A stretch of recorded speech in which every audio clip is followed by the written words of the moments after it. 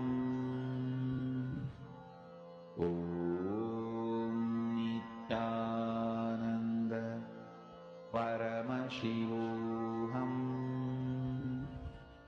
Om Nithyananda Paramashivoham Om Nithyananda Paramashivoham Om Nithyananda Paramashivoham Om Nithyananda Paramashivoham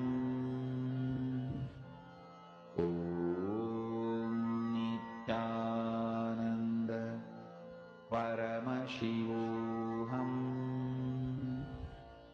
Om Nithyananda Paramashivoham Om Nithyananda Paramashivoham Om Nithyananda Paramashivoham Om Nithyananda. Please relax. Now, can I request each of the participants, each of you can post in the chat, what was the gesture that you were able to see being projected? Whatever appeared to you in your third eye. I request each of you to post it in the chat. Please take a few moments and share all the details. Whatever you're seeing through the third eye, the exact gesture that you saw, and all the details that is revealed to you, go ahead, take a moment and post in the chat.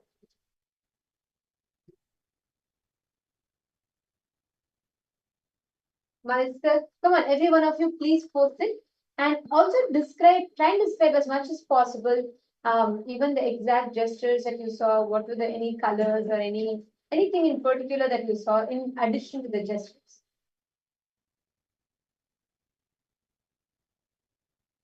Okay, I see different answers. Can I request all the participants to post, please? Can I request every one of you, all the participants to please post?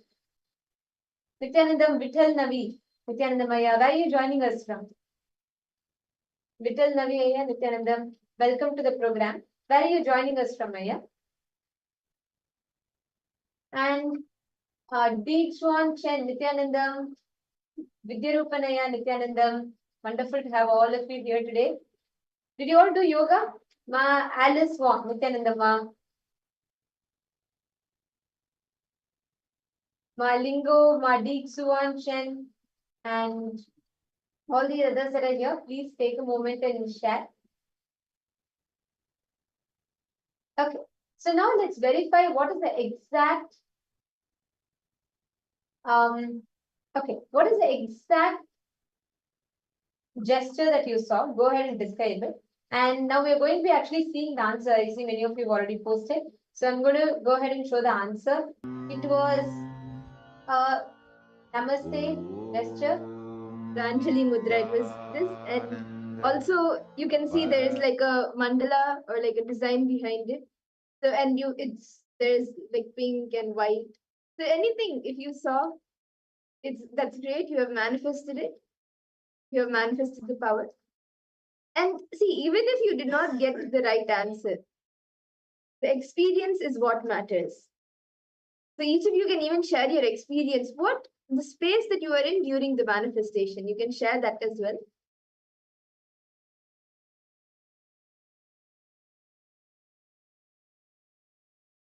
So each of you can see the image that was being projected.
Relax. Okay, great. So all of you, hope all of you have had a chance to verify your answer. Now, so many of you have put various different answers, correct? Now, I'm going to request all of you actually take a few minutes and write down any doubts that came up in you, any kind of a doubts, self-doubt, incompletion that came up in you, which made you not be able to see. Like for many of you were you felt like you could not see anything or you just saw black, it was blank. Take a few minutes. It's a very beautiful exercise that Swami gives. Just sit and spend time with yourself. Analyze within you. What was the exact doubt that you had? What was the exact thing that you had which was stopping you, which was making it difficult for you to see? Every single thing, whatever you saw through the third eye, right? When you were trying to see, you could not see a detail, you could not see a shape, or sometimes you felt like it was just blank. It was not normally what you would see. Actually sit with yourself and analyze your thought currents.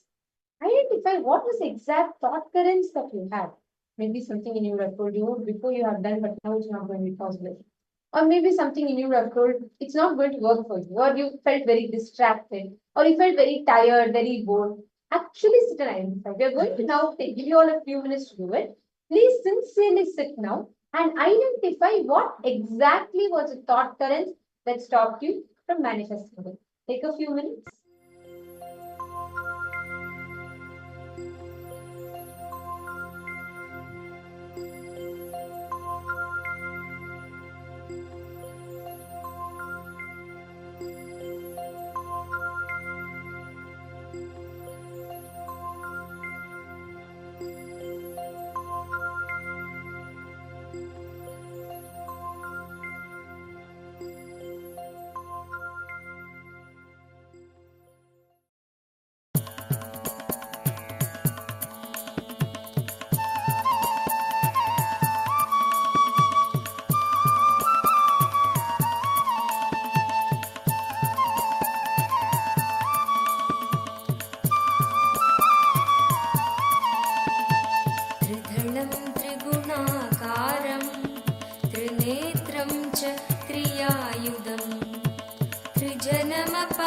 संहारम् एकबिल्वं नित्यार्पणम् एकबिल्वं नित्यार्पणम् त्रिसाहैर्बिल्वपत्रैश्च अच्छित्रैर्कोमलैश्चुभै तव पूजां करिष्यामि एकबिल्वं नित्यार्पणम् एकबिल्वं नित्यार्पणम् सर्वत्रैलोक्यकर्तारम् सर्वत्रैलोक्यपावनम् सर्वत्रैलोक्यहर्तारम् एकबिल्वं नित्यार्पणम् एकबिल्वं नित्यार्पणम् नागादिराजवलयम्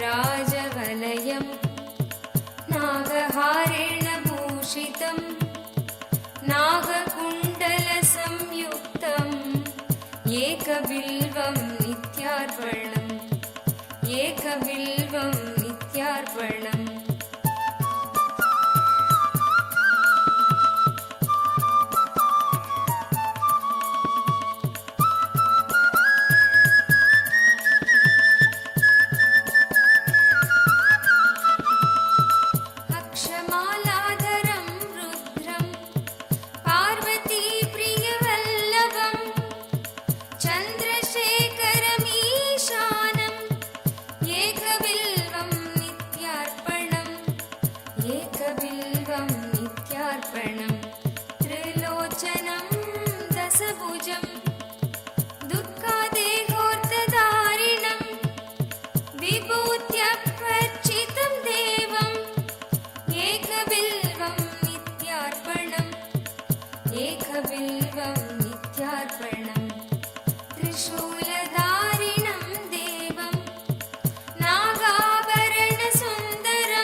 चन्द्रशेखरमीशानम्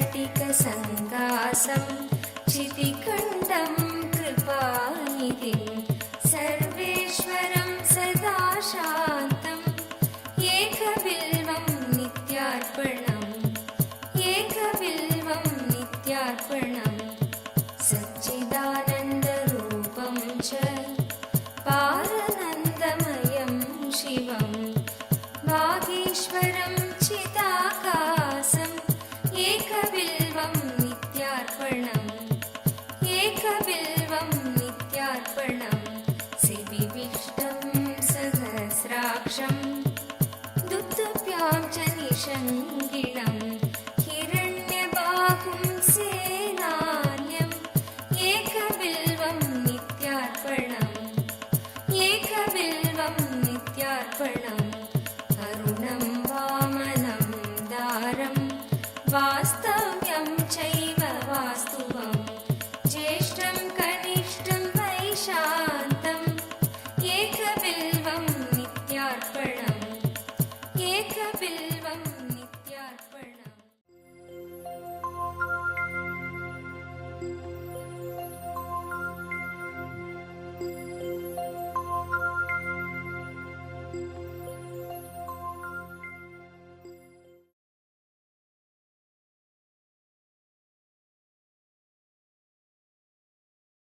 ನಿತ್ಯಾನಂದ ಕಲ್ಪತರು ನೀನೇ ಗುರು ನಿತ್ಯಾನಂದ ಆಲಾರಳಿಯಲಿ ನೀನೇ ನಿತ್ಯಾನಂದ ಬಿಲ್ವತ್ತಿಯಲಿ ನೀನೇ ನಿತ್ಯಾನಂದ ಆಲಾರಳಿಯಲಿ ನೀನೇ ನಿತ್ಯಾನಂದ ಬಿಲ್ವತ್ತಿಯಲಿ ನೀನೇ ನಿತ್ಯಾನಂದ ಗುರು ನಿತ್ಯಾನಂದ ಗುರು ನಿತ್ಯಾನಂದ ಬಿಡದಿ ಪುರವಾಸಿ ಗುರು ನಿತ್ಯಾನಂದ ಗುರು ನಿತ್ಯಾನಂದ.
மண்ணே மாமலையே மணியே மாணிக்கமே மரகதமே வைரமே பொன்னே புகழ் சேர் பொன்மலையே சோதி வடிவான ரூபனே என் குருநாதா என் குருநாதா என் குருநாதா அஞ்ஞான கடல் நீங்கி கணக்கு ஆத்ம ஞானம் அளிப்பாய் குருநாதா நித்யானந்தா ஆத்ம ஞானம் அளிப்பாய் நித்யானந்தா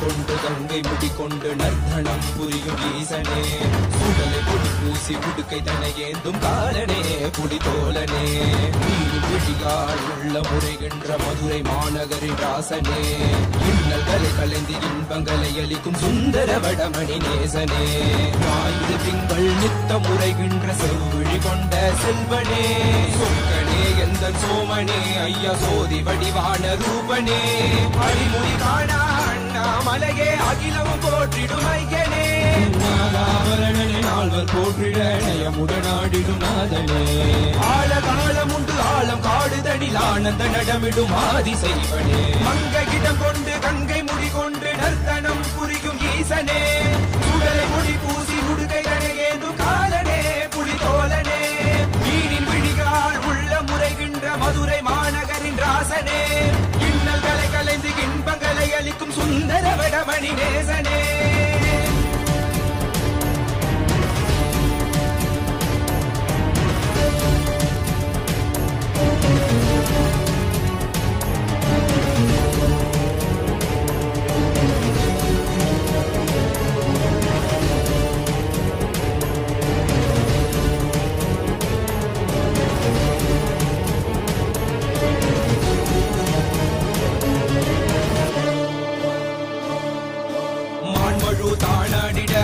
மங்கையவளிடம் கொண்டு நீயாடி வாடியாட்டு இருவினைகள் தீர்த்தருளவே நித்யனே இடவத்தின் மேலேறிவா என்றென்றும் விரிசடை தானாடிட புவிதனில் சுந்தரனே நீயாடிவா தினமும் நீ விசும்பு தந்தருளவே நேசனே மலனே நீயாடிவா இமையோர்கள் இன்னலை கலந்திடும் தேவா தேவாதி தேவா சதா சிவா பாபா குருவாக வந்து திருவருள் புரிவாய் நித்யானந்தனே முக்தி தரவாவா பிறவியில் உரைகின்ற பிரமணே நீயாடிவா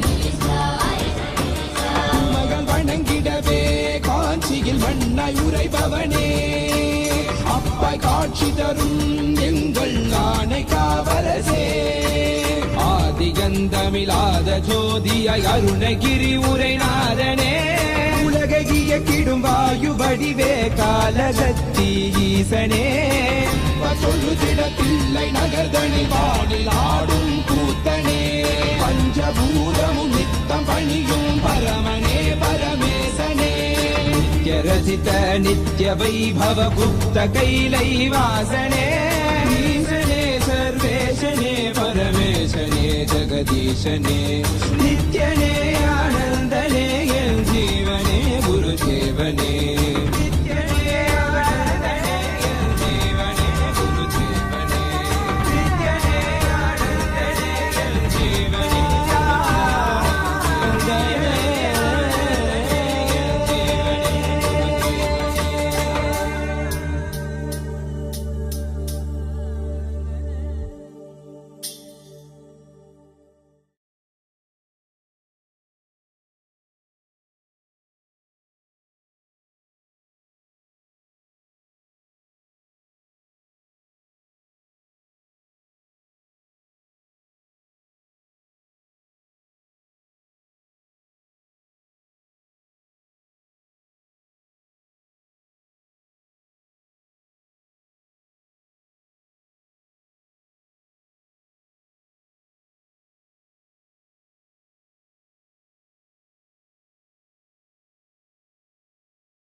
Namah Shivaya, Om Namah Shivaya, Om Namah Shivaya, Om Namah Shivaya, Om Namah Shivaya, Om Namah Shivaya, Namah Shivaya, Namah Shivaya. Gangadhara Lingeshwara Shambho Mahadeva, Gangadhara Lingeshwara Shambho Mahadeva, Gangadhara Lingeshwara Shambho Mahadeva, Gangadhara Lingeshwara Shambho Mahadeva, Jatadhara Jambulingeshwara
Sincere apologies to all the participants to keep you all waiting. There's a small technical glitch.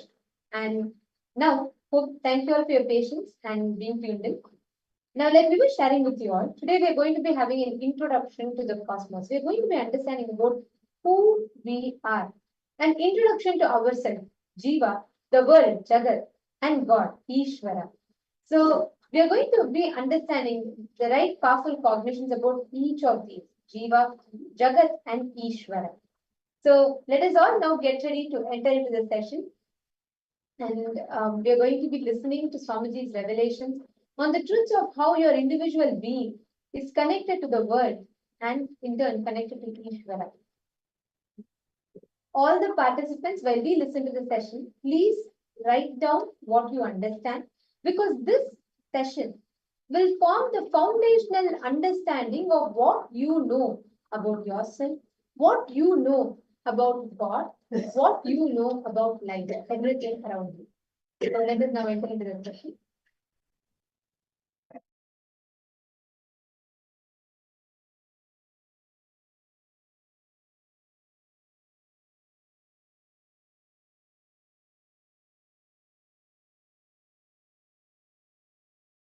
Jiva, Ishvara, Jagat.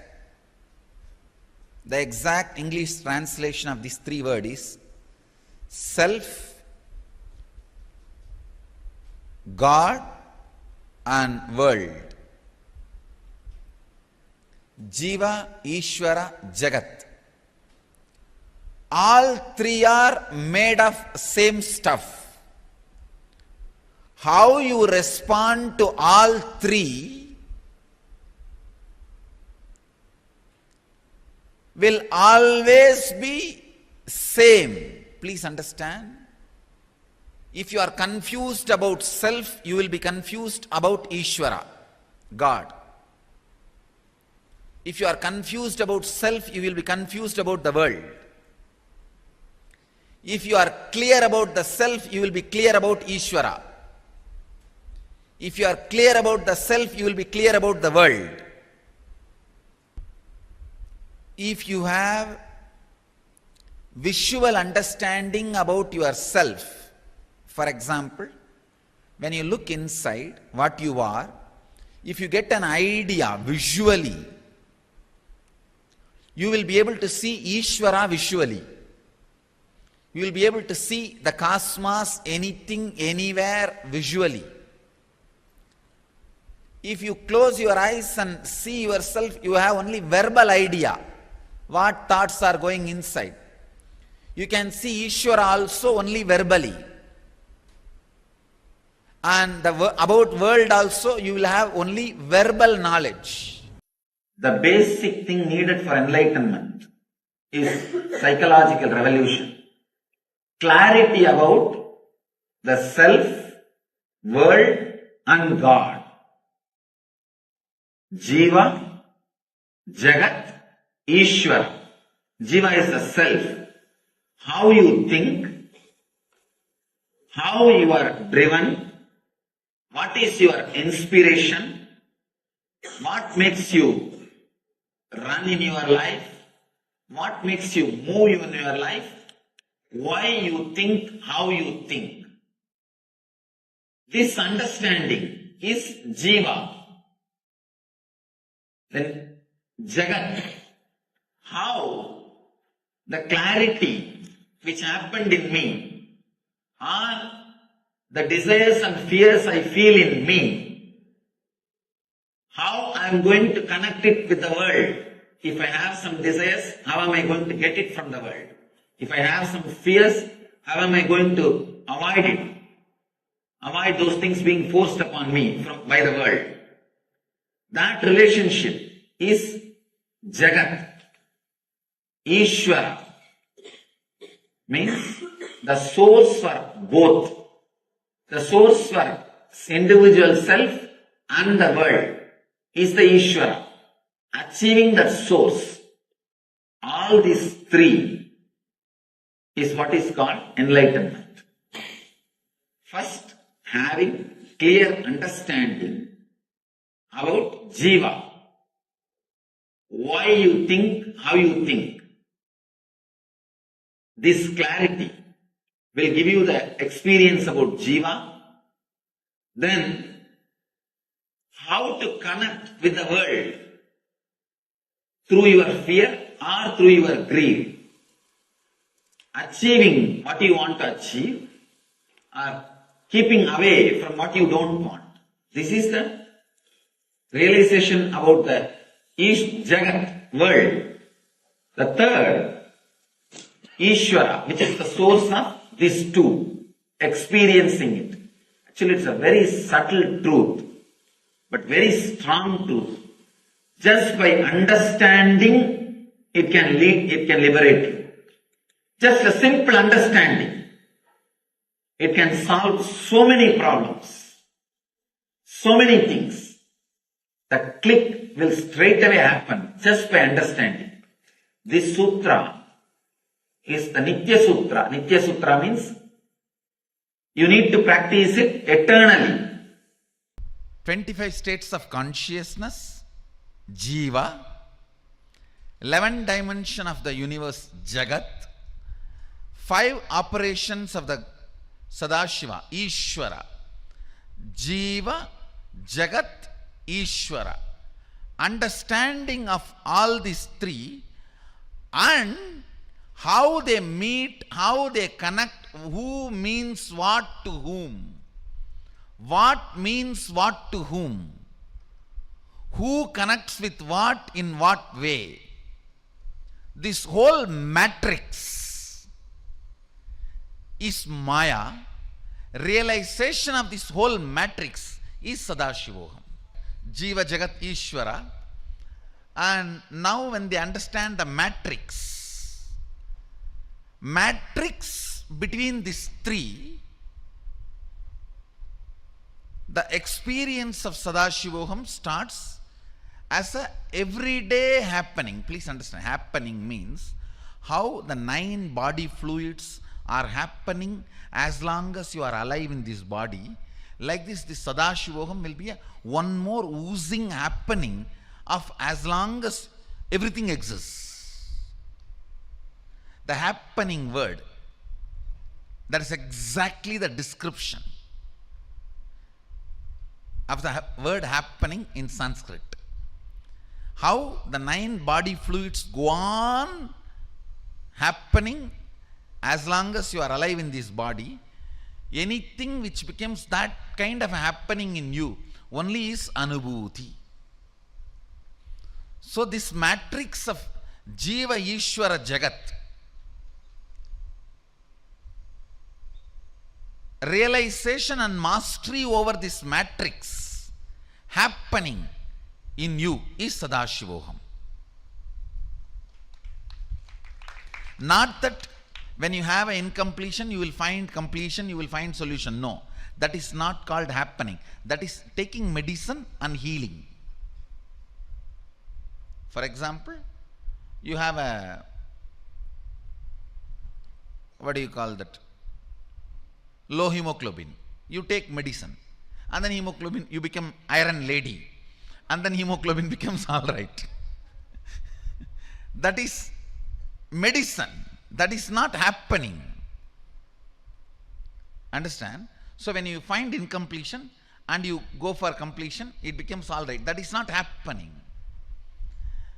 The moment hemoglobin starts coming down, automatically body secretes whatever is needed and it becomes all right, is only happening. So now this matrix and mastery over this matrix will become happening in you guys. That is Sadashivoham. When I am introducing, it is only a medicine. Wherever you have a problem, take this and heal, work, breakthrough. It's a medicine. But when this matrix is mastered, it becomes happening.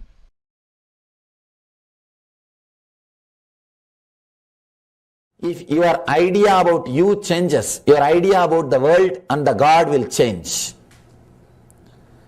Jiva, Jagat, Ishvara. Jiva is idea about you. Jagat is your idea about the world. and Ishvara is your idea about the ultimate. All these three are very closely connected. If your idea about you changes, your idea about the world will change, and your idea about the Ishvara will change. If you are fear-based, you will feel very connected to the deities with all weapons, 18-handed Kali, or Muniyasami, Karupannar, with all the deities which are violent. You will feel very connected because you are deeply feeling insecure. You want somebody to protect you with all the weapons. If you grow, if your idea about you changes, if you raise to the level of anahata, love, suddenly you will feel connected to Krishna. More love, more bliss, more joy. If you elevate yourself a little more, if your personality becomes a seeker, means seeker of enlightenment, you will feel connected to the master. No, with no other god you will feel connected. All those gods are okay, but you won't feel connected. Only the connection will be with master. You will feel master is everything. That is everything. People ask me, are you God? I tell them no. Only for selected. I am not God for all, but only for those few who are seekers. People come and ask me, Swamiji, I heard that fellow had some miraculous experience in his life by you. You did that to him, this to him, why not do for me also? I tell them, no, it's not in my hand, it is in your hand. How much you feel connected. If you feel connected to me as a teacher, I will do only the teacher job. Only the teacher's job will happen. If you feel connected to me as a master, the master's job will happen. If you feel connected to me in a much more deeper level, those kinds of things will happen. It is feeling connected that creates the possibility for miracles. That creates the space for power of coincidence to happen. Understand? It is you feeling connected. You are feeling connected. That creates a special space where miracles just continue to happen. Miracles are not done, it happens. If it is done, it is a work. Only if it happens, it is a miracle. For you to become your Ishvara, only Jagat is created. Jagat is generated for you to become your Ishvara. For Jiva to become Shiva, Jagat is generated. Now know your goal and know you and generate your Jagat around you. For generating the Jagat, understanding about wealth and relationship, health, all this jnana vrata is required. You want to become very healthy. It means you have to attract a kind of people who are inspiring you every morning to get up and do yoga and do panchakriya and eat healthy. You can't attract the fellows morning itself, hey, come on, let's go to bar.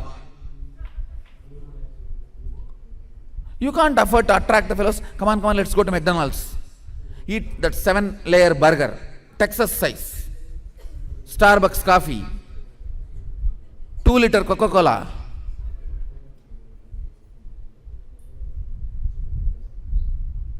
If you attract that kind of friends and that kind of world around you, then don't expect to be healthy. So if you want to be healthy, you need to attract a kind of people, setup, system, place where people are all happy and wake up early morning and breathe that fresh ozone and bend the body, do the yoga and eat healthy, live happily, don't accumulate toxins.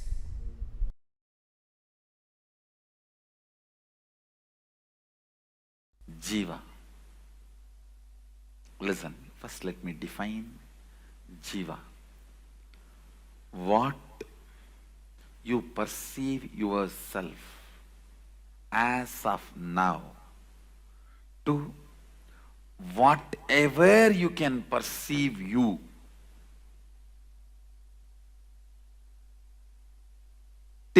that level, you are called Jiva.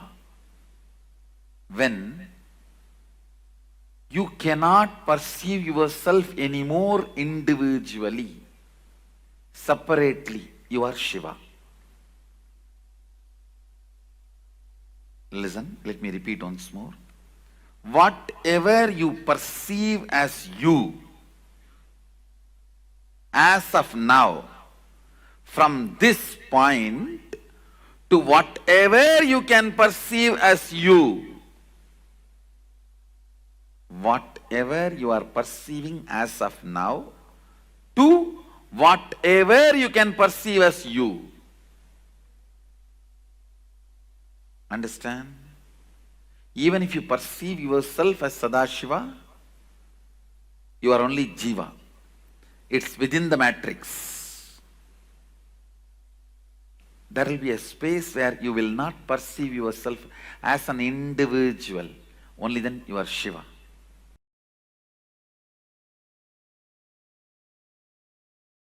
Sadashiva. Please listen.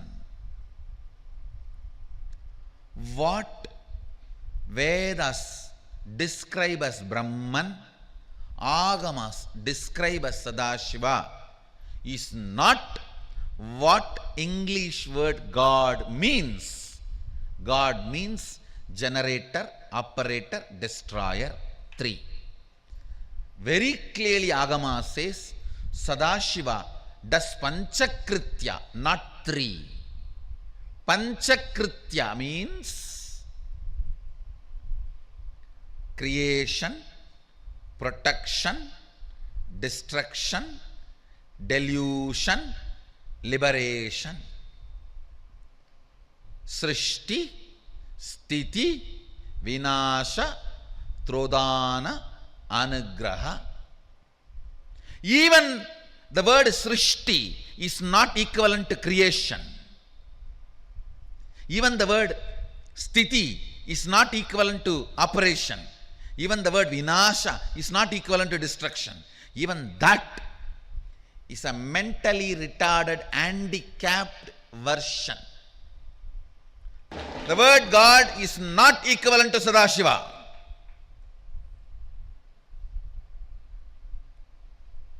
The very scope. West does not understand something called delusion and liberation. It understands only creation, operation and destruction. What they understand from their scope, they created their God.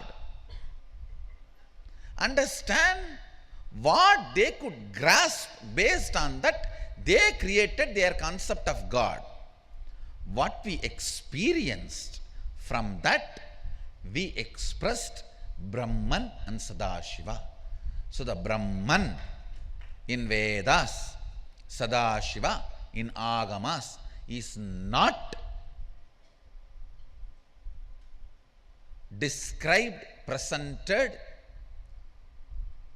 properly by the word God.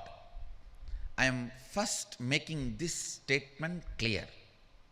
So, the moment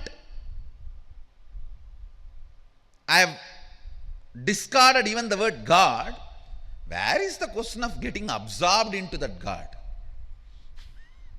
Understand, supernatural, paranormal, magical, all these words no way relates with what Agama describes, Upanishad describes as Shaktis.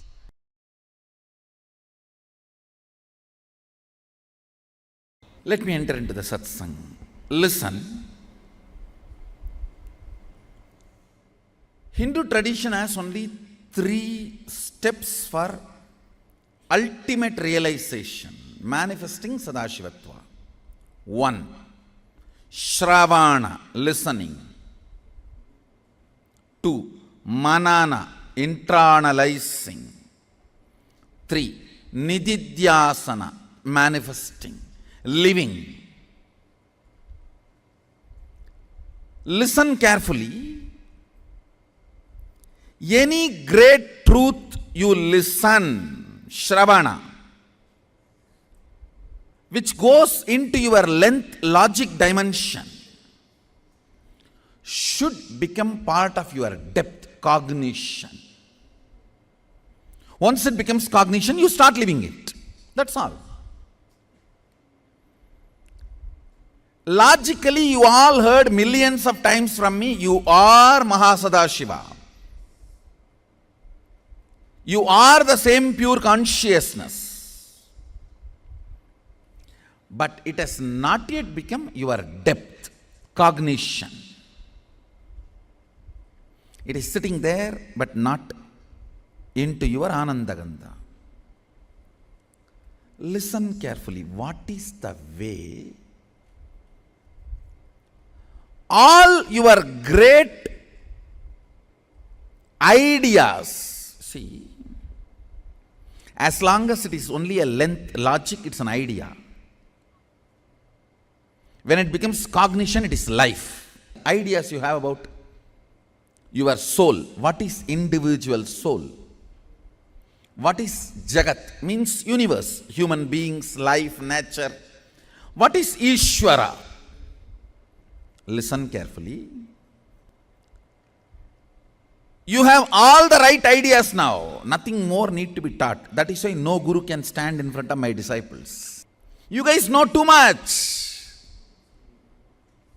No doubt. Amazing ideas about self means Jiva, Jagat, universe, Ishvara, God. You know too much, and it is in your logic, in your length.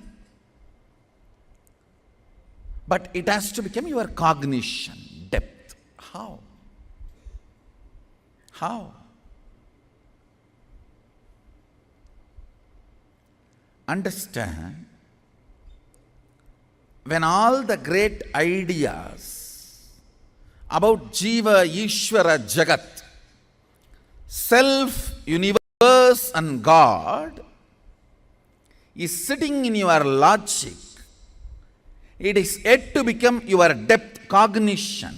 You all have all the right things.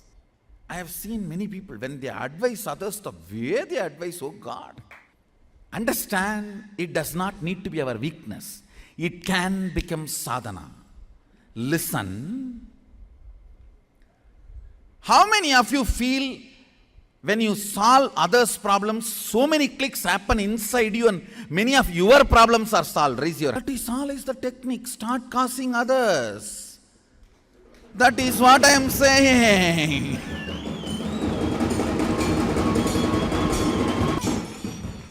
Understand. All the great understandings you have about self, universe and God, Jiva, Ishvara, Jagat. Jiva, Ishvara, Jagat. All the great things, great ideas you have need to become part of your cognition, depth. How many of you feel, everything I have in my length, if it becomes depth, now I will become enlightened. I have so much. What is the methodology then? Causing, that's all. Understand, causing is a spiritual practice, because every time you cause others, you just lift yourself to the higher understandings, cognitions, where the understandings you have in the level of logic length becomes part of your depth cognition. சிவம் உங்கள் பெயர் அல்ல, உங்கள் சத்தியம். Shiva is not just your name, it is your satya, It is your satya. It is your existence. It is you. It is you. It is your very you. The core of your existence is Shiva. Shiva, Shiva, Shiva. Listen. Even when you have self-doubt, see, always, all of you move from one thought to another thought because your mind moves from one thought to another thought. You get self-doubt about anything you try to understand. Understand? The believers will have a self-doubt about their bhakti. Non-believers, even atheists, will have a self-doubt about their atheism. Any philosophy you try to believe, you will have a self-doubt. Only when you experience, your self-doubt will be burnt. Self-doubt, when it is unattended, becomes self-hatred. Self-hatred, when it is unattended, becomes self-denial. That's what I call SDHD, just like ADHD. How kids have a ADHD, adults get into SDHD, self-doubt. Unattended self-doubt becomes self-hatred. Unattended self-hatred becomes self-denial. The SDHD leads to doubt about life, doubt about your own life. Doubt about your life becomes hatred for life and denial of life. LDHD, life doubt, life hatred, life denial, only becomes frustration, anger, depression about life. All the problems you face in your relationships with the external world, with the outer world, is LDHD. Listen. All the pasa you experience, all the mithya you experience, all the maya you experience, all the delusion you experience is LDHD. Life doubt, life hatred, life denial. All the insecurity you experience about life is God doubt, God hatred, God denial. Listen. What starts as SDHD starts manifesting as LDHD and goes to GDHD. Once you don't attend to your self-doubt, self-hatred, self-denial, it takes the form of LDHD and GDHD. Listen.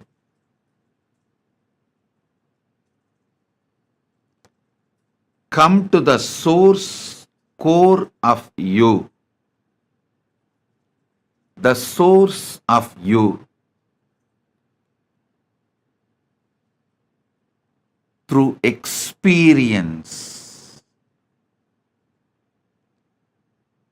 How you experience, you exist with that same strength, power, you can experience Paramashiva exists today.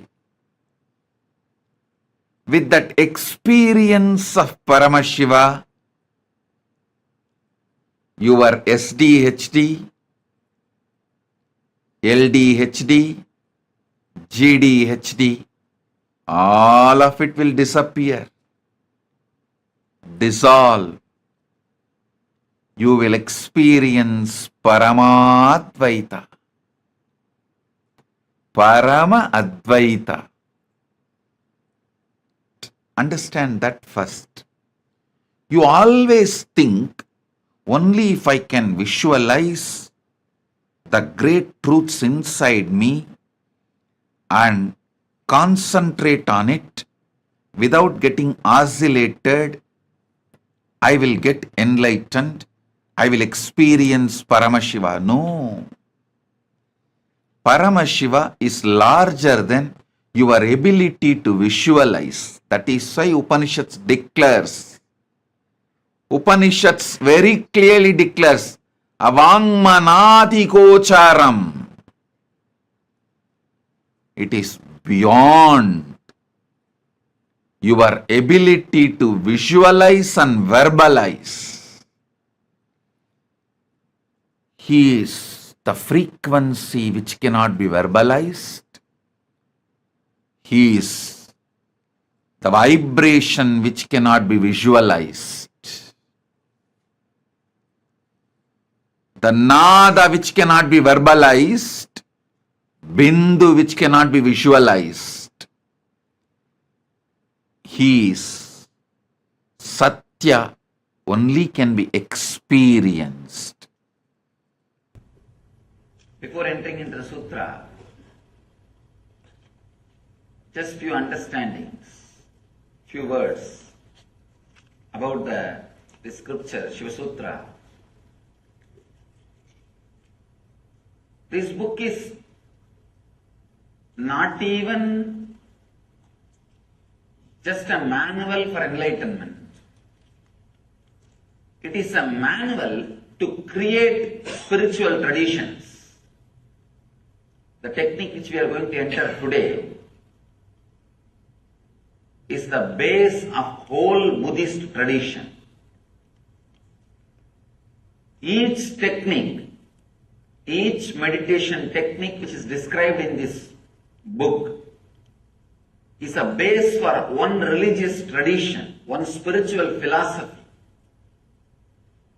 Out of this one meditation technique, whole Buddhist tradition is born. Fortunately, this book is older. That is why we are able to say from this book it started.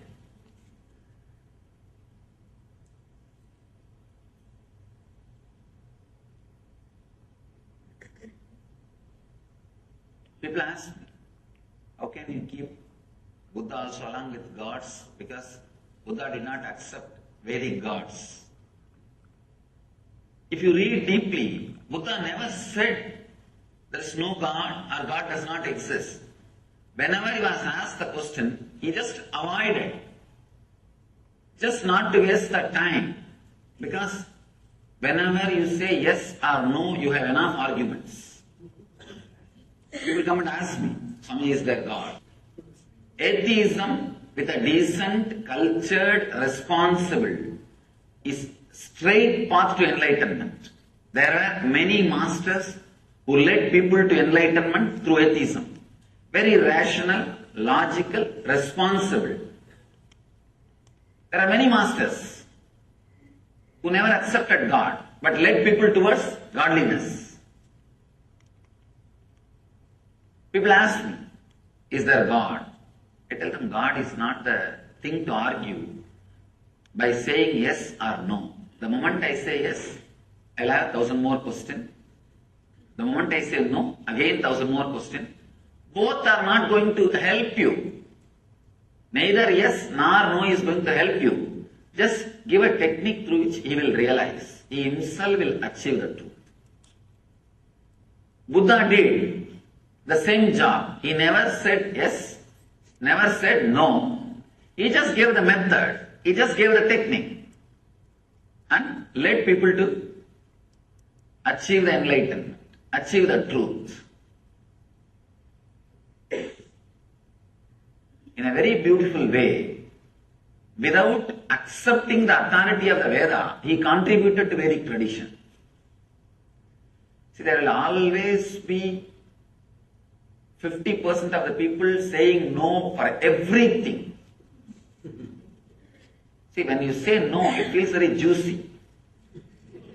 Saying no is really very juicy.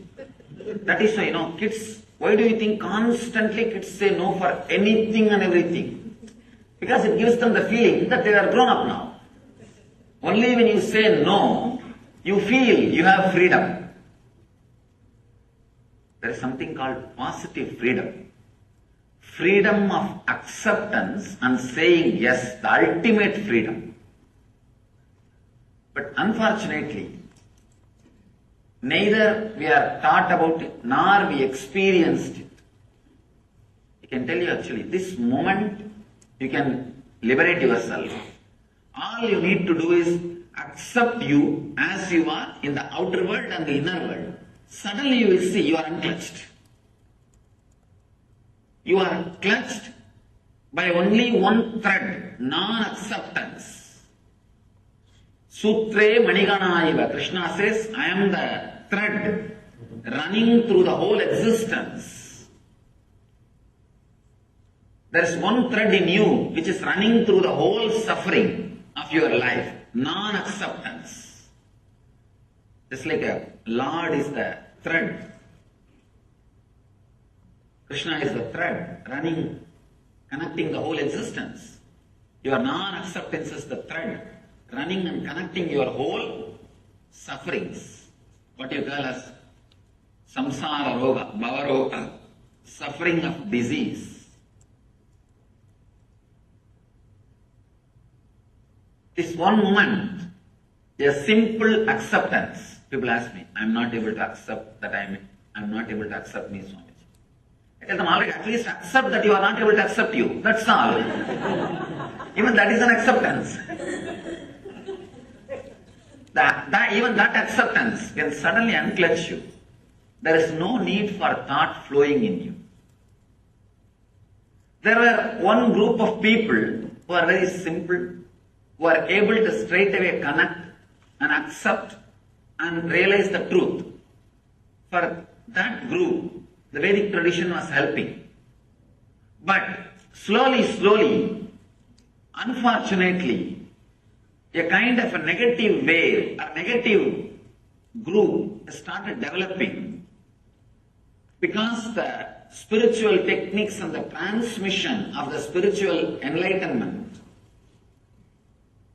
was not happening at one point. Transmission of enlightenment was not happening. So the antagonistic crowd, the crowd which started saying no to everything. If you say no logically, there won't be any problem.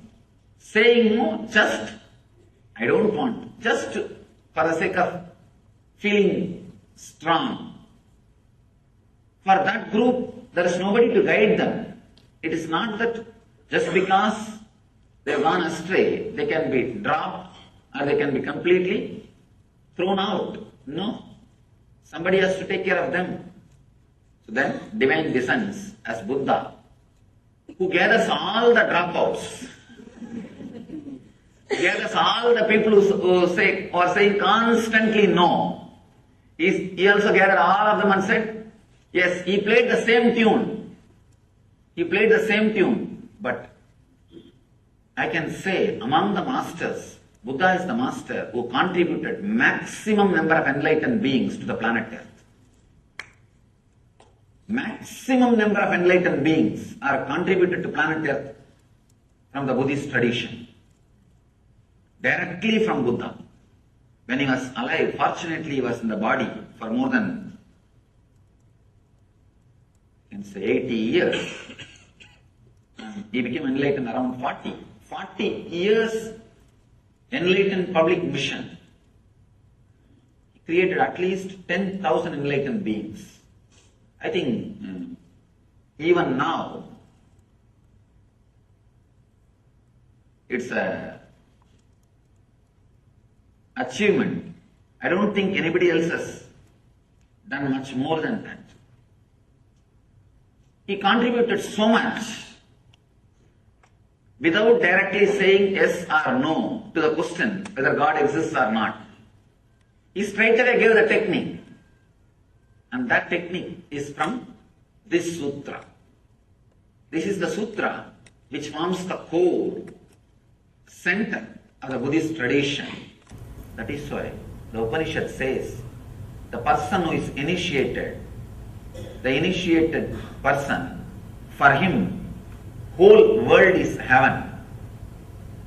Amritasya, immortal heaven. The person is uninitiated. See, understand the word initiation. It means not that doing some ceremony or ritual. Initiation means the click happening in you. When a master expresses the truth, the realization, if the click happens in you, if suddenly you feel, oh God, right, what he says is right. I was always thinking this. He put it in a right way. If you feel whatever I am speaking, always you thought about it, but I am verbalizing it. I am properly putting it in word. Initiation has happened.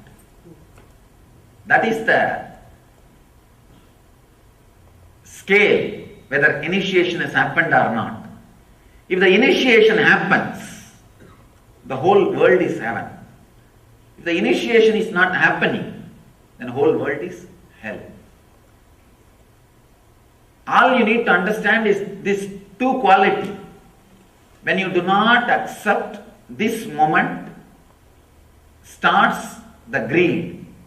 When you do not accept the moments which may come, there starts fear. Out of greed, the quality of rajas gets added into your system. Out of fear, the quality of tamas gets added into your system. All you need to understand, the more and more time you spend in the middle path means accepting the inevitability and accepting your present moment, accepting you as you are now, understanding the inevitability of the life which may happen in you, happen for you. When you have these two understanding, that is what we call sattva, means relaxed, restful middle path. Neither you are driven by the non-acceptance of the present moment, nor you are driven by the non-acceptance of the future moments. Non-acceptance of the present moment and future moment are the root of rajas and tamas, restlessness and fear, restlessness and inertia.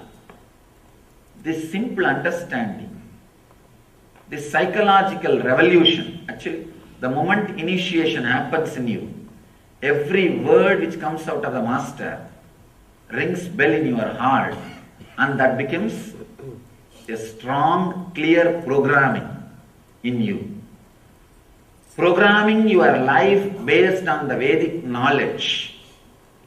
Even the Vedic knowledge seems to be too small a word. The right word is the true knowledge. Actually, Vedic knowledge is true knowledge. But in course of time, people have started thinking Vedic knowledge is something like a branding. No. All of us need to understand the word Veda. Veda means the knowledge which comes out of your inner space when you are unclutched. When you are unclutched and relaxed, whatever research and development happens automatically inside you without you contributing or you interfering. That is Veda. If you just keep quiet, Veda will happen in you. That's all is the basic truth. When you unclutch and rest in a silence, relax in silence, a strong visualizations without verbalizations will happen in you. those truths are only called Vedas. There's a beautiful description about who is Rishi in Sanskrit. Mantra drashta is Rishi. Understand? Not the person who heard the mantra, but the person who sees the mantra. Mantra drashta. Drashta means who sees. Means the whole knowledge or truth will happen in you as a visualization, not as a verbalization. When you drop from verbalization, unclutch from verbalization, mantra drashta will happen. Now we are all only listening the mantra. Means like a sound, either from outside or from inside. It comes out only as a verbalization. Then you are not Rishi. Relax. Then it is not Vedas. It is not the true knowledge. It is perverted knowledge. In Sanskrit we use the word, the perverted knowledge. Means half truth or perverted truth. When you unclutch from the verbalization which is constantly happening, your strong visualizations beyond your verbalization will come out. All you need to do is put all your effort and relax from unclutching. Suddenly you will see a very strong visualizations will start happening in you. Those visualizations are only called as visions. Mantra drashta. You will see the mantras. Mantra means knowledge, truth. You will see the mantras. You will see the truth. That is what is called Veda.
A very, very beautiful revelation that Swamiji shared revealed to all of us.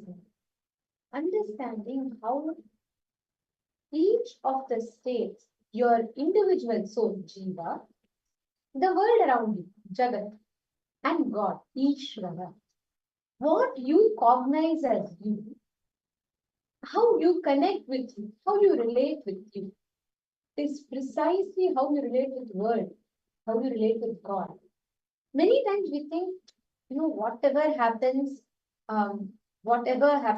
how I relate with me is not going to be affected. Maybe I might think anything about me, but I will definitely be different to how I am with others, will not be affected by me.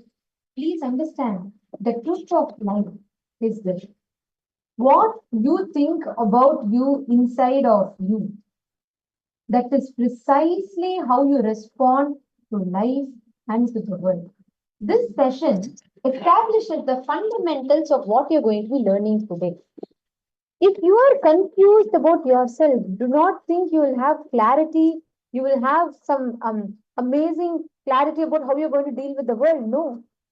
What you think about you is exactly how you relate with the world, relate with God. Are all of you understanding this? This is what is called Jiva. Jiva means your individual self. Jagat is the world. And Ishvara is God, ultimate. Now, how you hold yourself inside you is exactly how you hold yourself outside you. How you hold life, how you hold others, how you hold people, everything is getting impacted.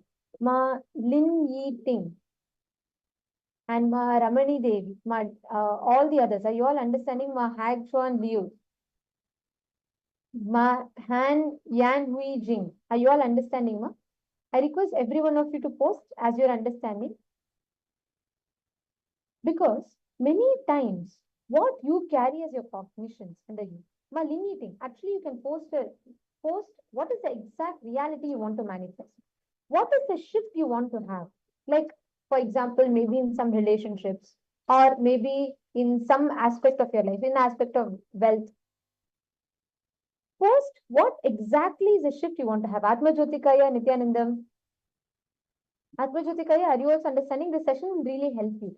Because many times we think the whole space around us is independent. We think, okay, this is how life has manifested. Inside you, even if you feel miserable, low about yourself, you think outside, if you put up a nice smile and a happy face, everything will be aligned. No. Because the Jiva, if you are confused about yourself in your inner space, you will be confused about every decision you make in life. You will be confused about people around you. You will be even confused about God. For example, people who are very deeply insecure, they will actually, they have deep fear, they're afraid that they might be attacked or something will happen.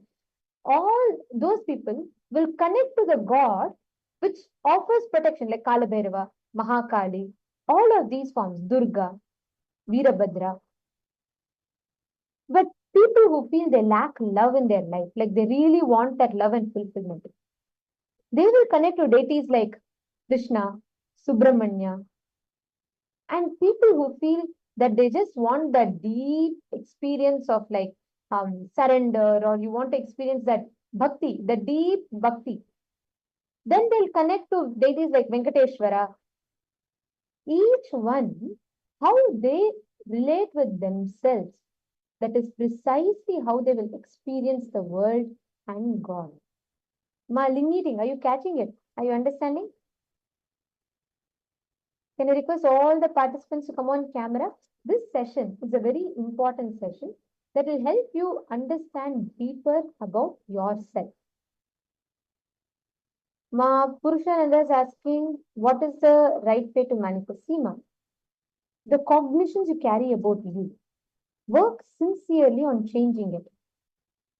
Each of the cognition. Okay, Vidyarupanaya, you're saying you do not understand what impact these three factors have on your life. Many times, you may feel life is unfair to me, nobody loves me, or sometimes you feel different cognitions. You feel sometimes that people all hate me, or you sometimes feel people don't support you.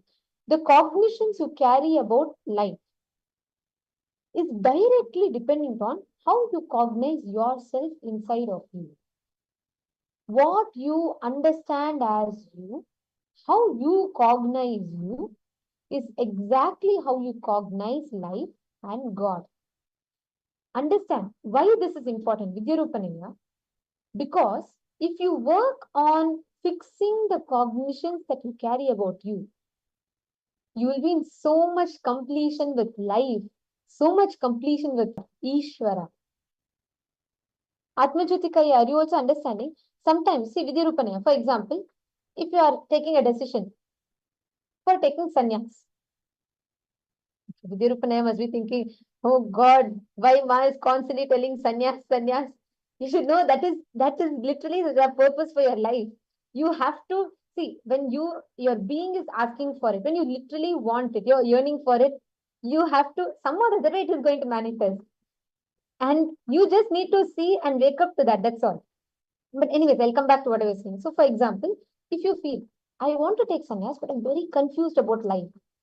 I do not know. Sometimes life is feeling like relationships is good, but sometimes whenever I see Swamiji, whenever I come to Paramashivoham, I feel like, I just want to be with Swamiji. He's the ultimate. If you feel confused, insecure, afraid, you need to address what is the core cognition you carry about you, because when you are confused about yourself, when you are not clear with what your purpose is, you will be confused about God and the world. Same way, if you're deeply insecure, Atmajyotikaya, see, if you feel life is constantly unstable in front of you, you feel things are happening, things are not happening, or people are, maybe sometimes you feel they're genuinely loving you.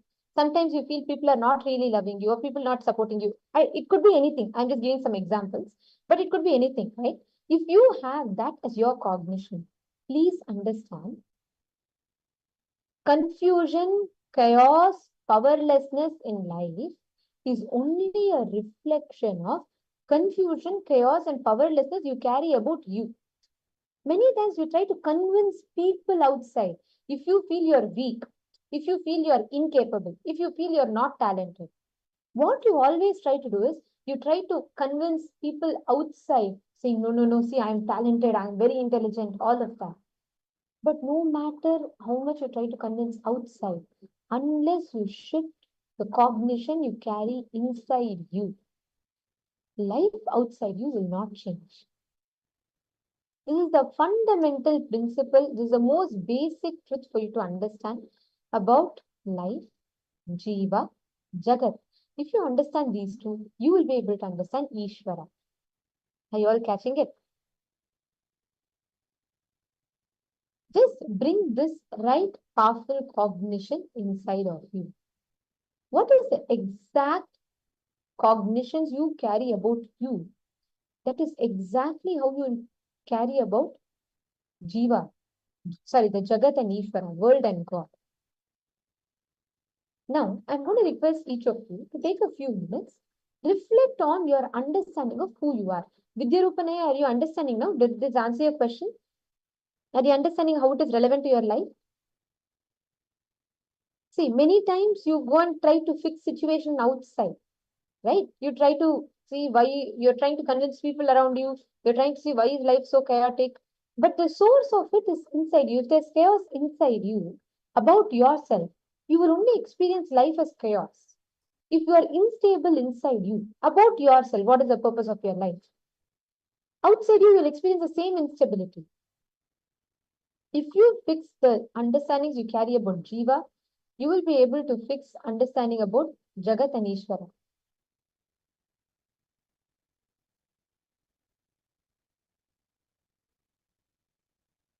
Atmajyotika, I'm not quite understanding your question. What does it mean? You're asking, should you go back to before you were 7 years old to achieve completion? Is that what you're asking? Am I right?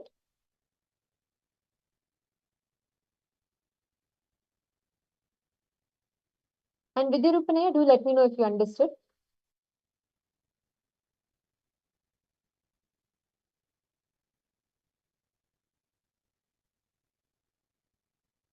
Okay.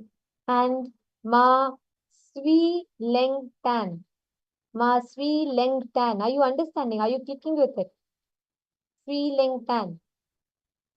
Post in the chat whatever you're understanding. And Atmajyotikaya, see, there is no fix. There is no such thing as, oh, okay, let me try and remember before 7 years old, whatever happened. There's a process for it. See, each of these process, each patterns might have different incidents that you would have picked it up. Okay, I'm seeing your questions.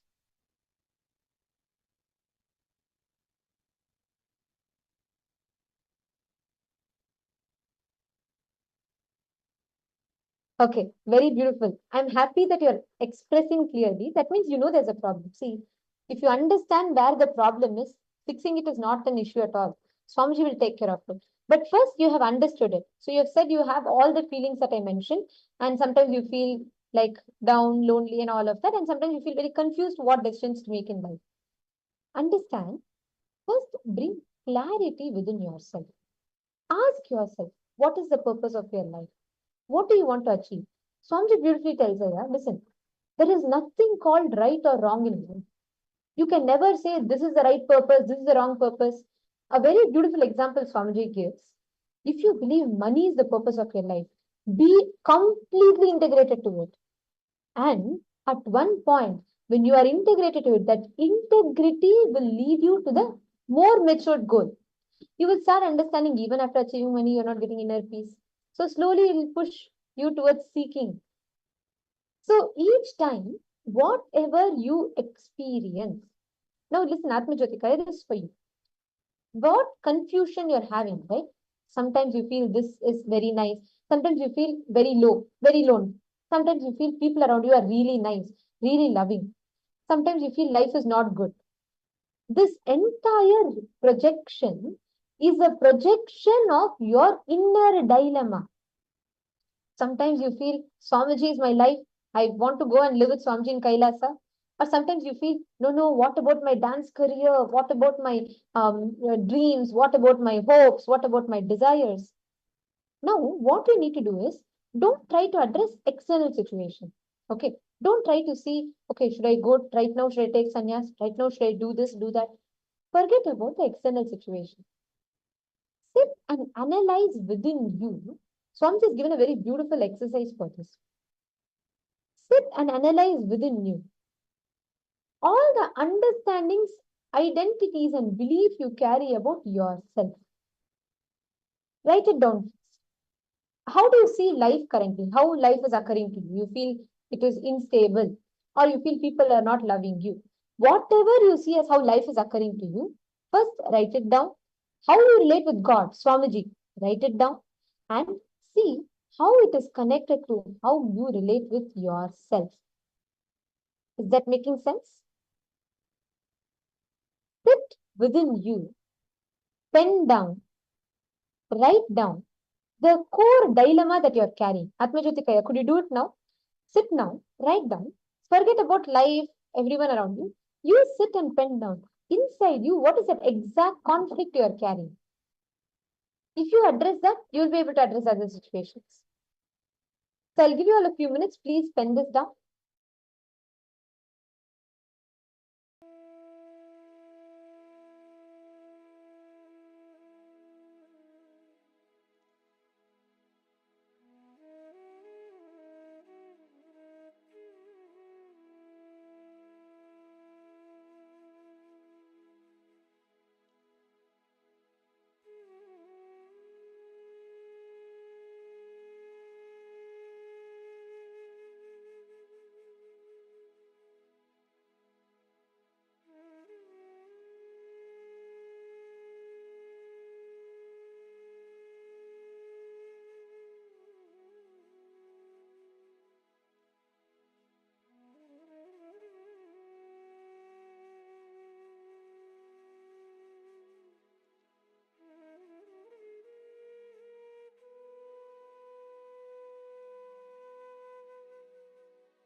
Have all of you finished writing? Request all the participants. All finished.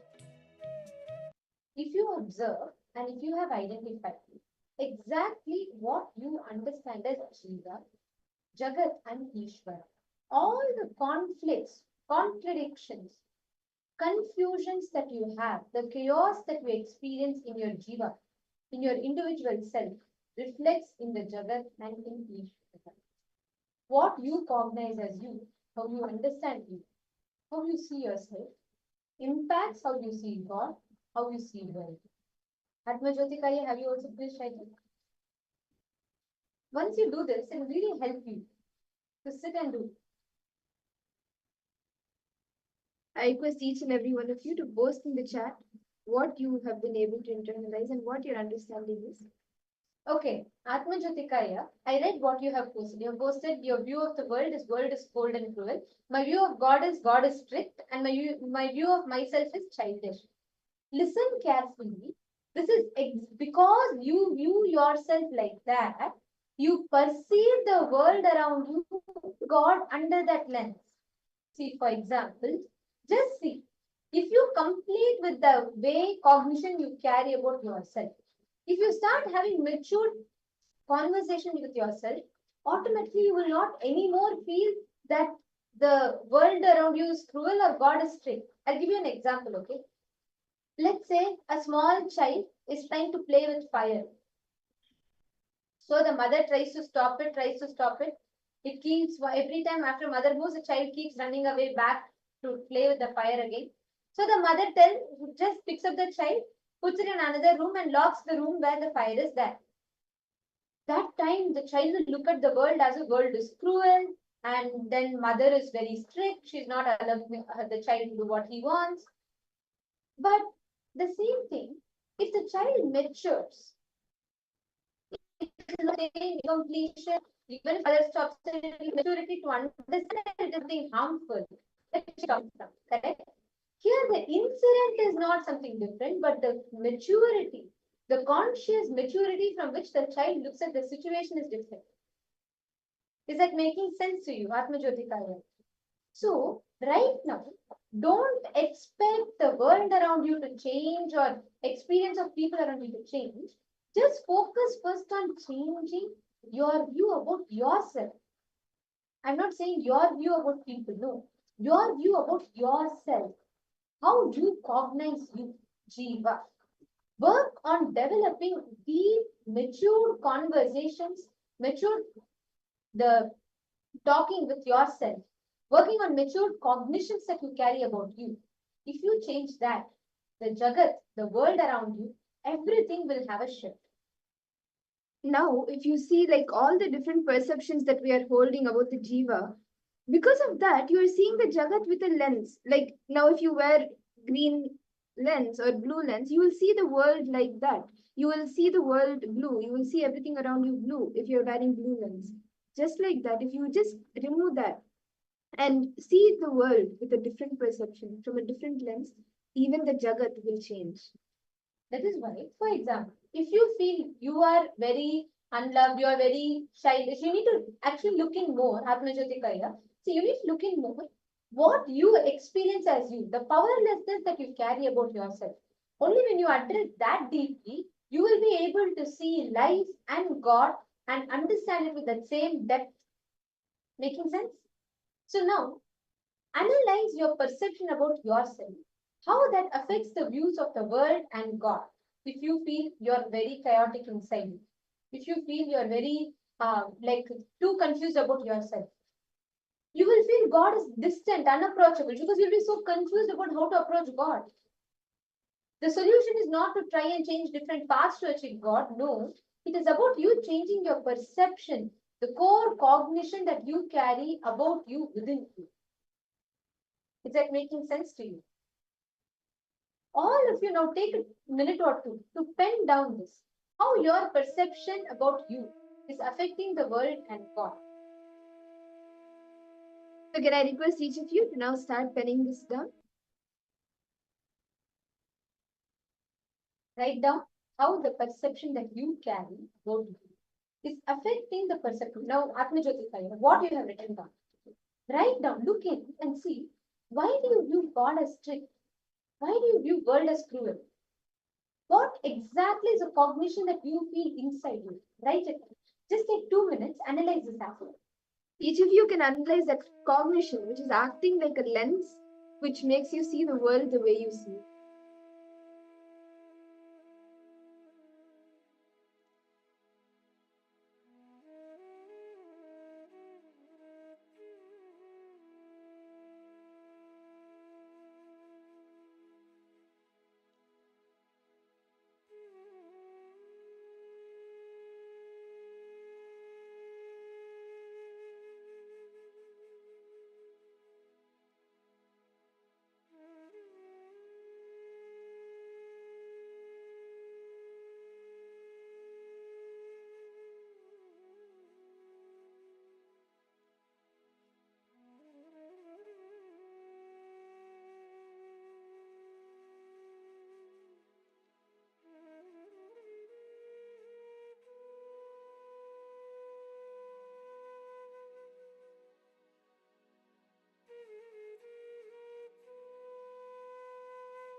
How many of you have finished writing down?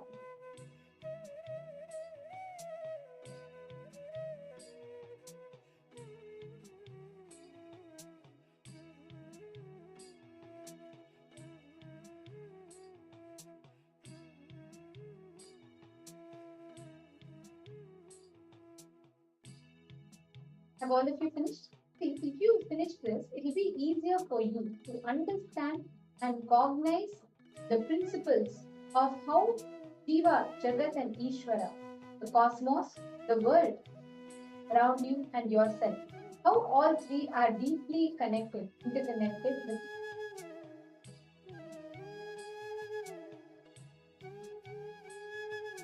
Can I request each one of you to post what you were able to internalize and what you were able to understand of how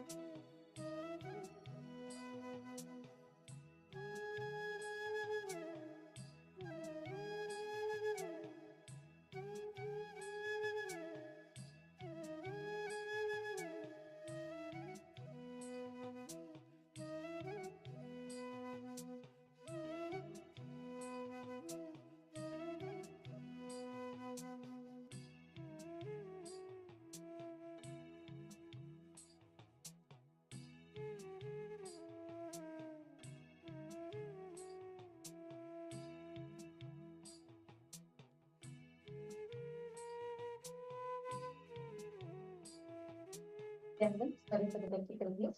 See, if you have understood this now, from this space, revisit all the ideas, opinions, and cognitions you carry inside of you about Jiva, Jagat, and Ishvara. Address it sincerely. Once you do that, you will be able to have a shift in the core cognitions that you carry about you, how you understand you, how you experience yourself, and so on. Now that we have understood about Jiva, Jagat, and Ishvara, we are now going to be entering into understanding about the 25 states of consciousness. We are going to be understanding in detail about Jiva.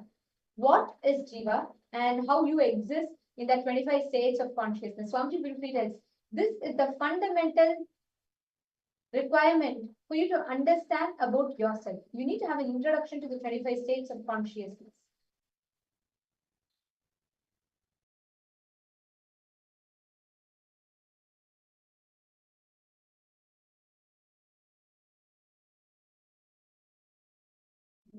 Hope all of you were able to understand. Now, in this same, with this same understanding, listen carefully.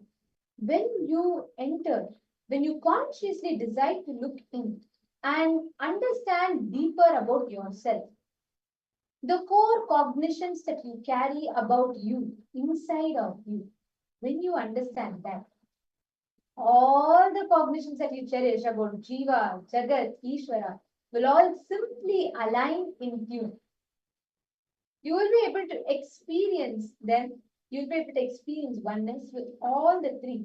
And in that space, you'll absolutely have no conflicts, no chaos, no confusion in any decisions that you take. Hope this is clear to all of you. Now we're going to be entering into the session. And if any of you have any questions, please post it in the chat.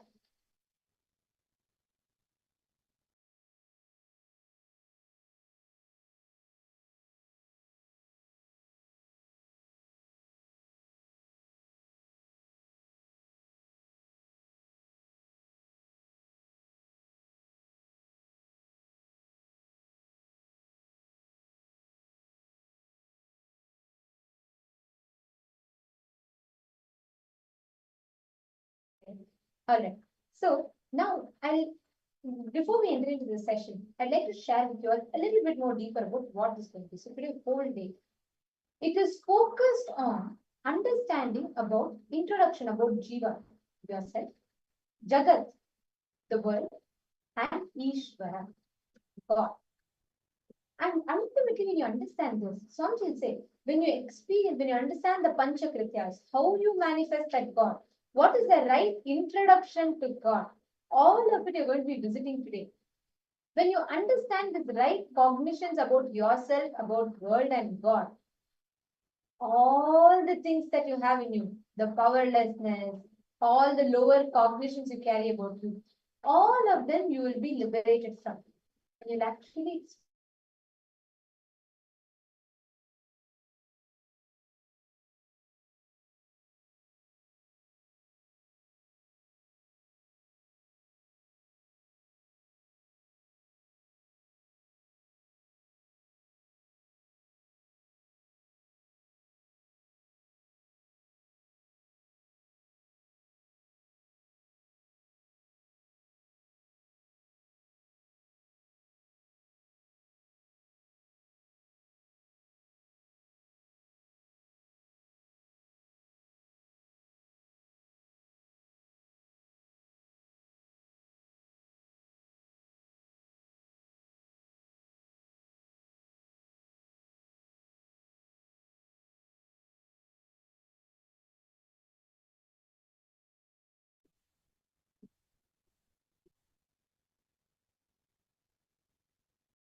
hope all of you are able to hear me now.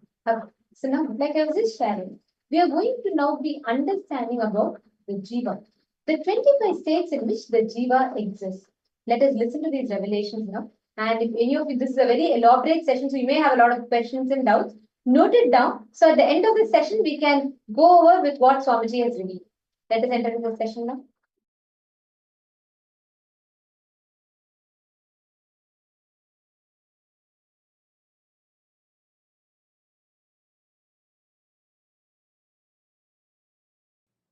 Let me define consciousness.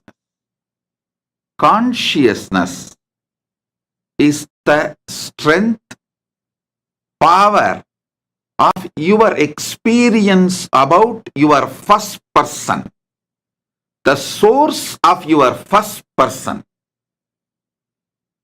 How powerfully you are grounded into the experience of your first person. Who am I? What am I? Why am I? How am I? From when am I? From where am I? To where am I? Everything about your first person, the source of your first person,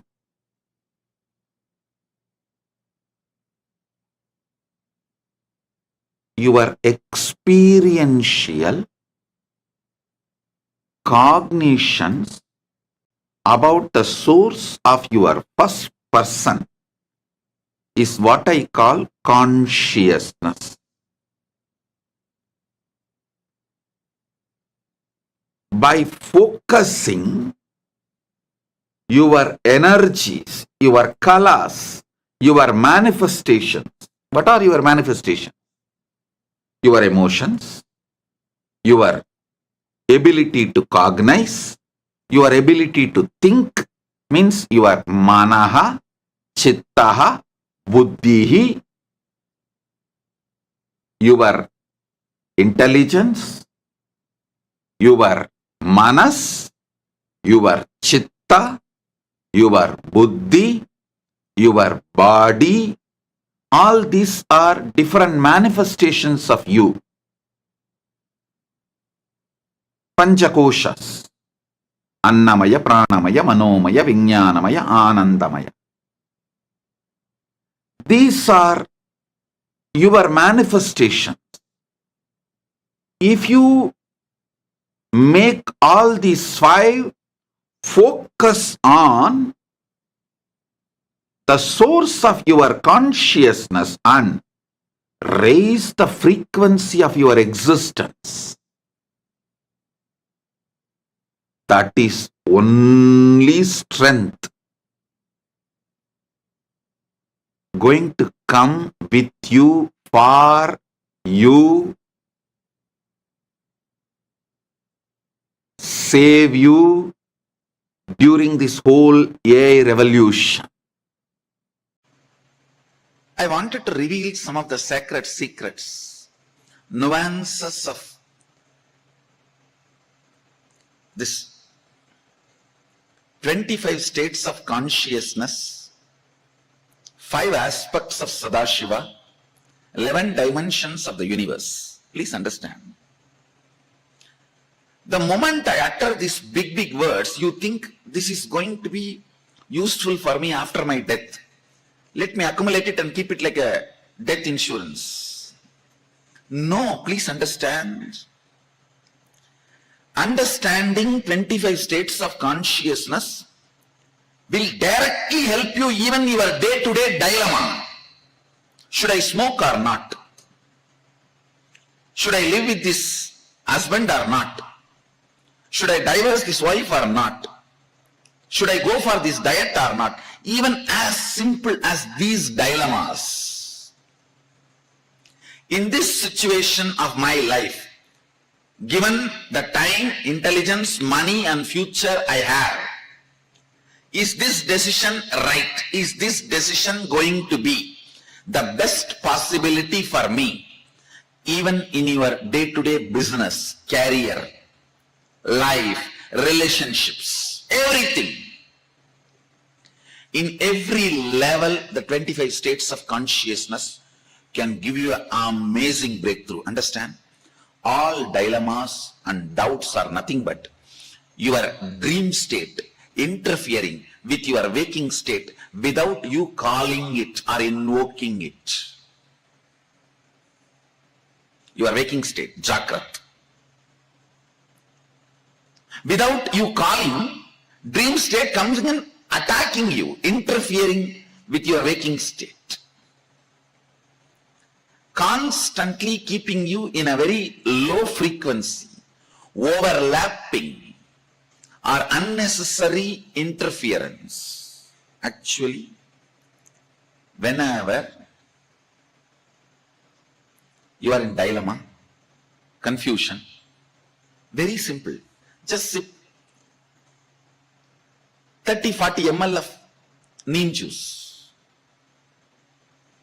No, because of the taste of the neem juice, you may never fall into dilemma and confusion afterwards. That is secondary. Very simple. I'll give you, it's like an experiment. Try. Because neem juice rudely brings you to the waking state.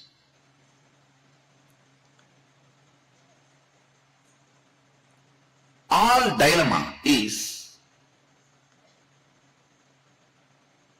dreaming state, swapna, entering into you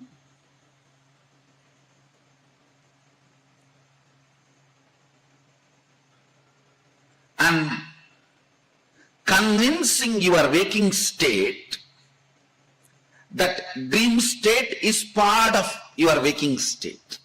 So the deluded information, less informed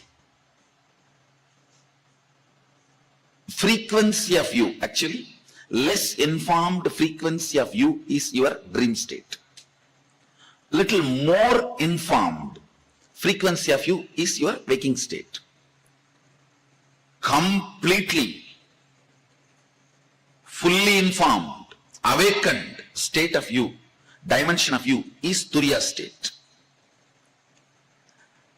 Not only fully informed, all empowered to manipulate, manifest, play with any of the, where knowledge is power, that state is Turyadita. Understand, this less informed dream state entering into your waking state and convincing your waking state that your dream state is part of your waking state. So it is like a less informed person and more informed person having a debate. How it will be?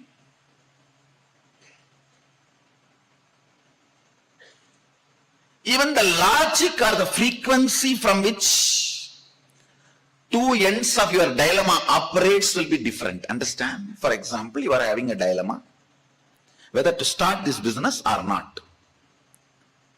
When you are arguing for starting the business, feel how you feel your inner image. When you are arguing for not going for that business, how you feel your inner image.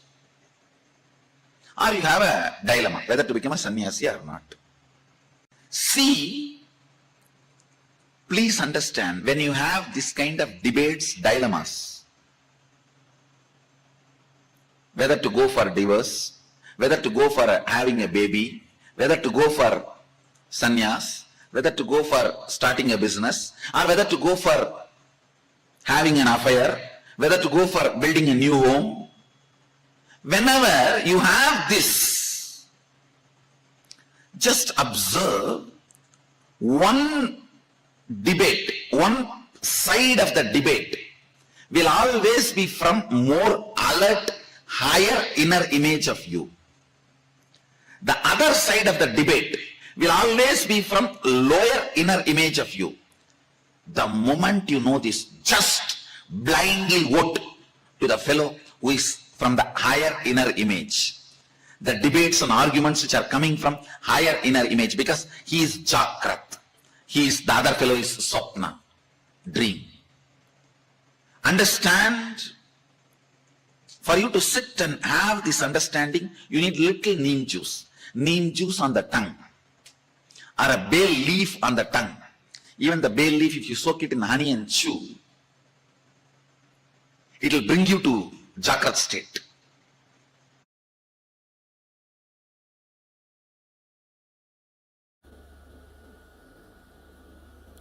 You have two levels of existing. Listen carefully. Two levels of existing. One with the thought currents, without the thought currents. With the thought currents means an active inner image, constantly spitting thoughts.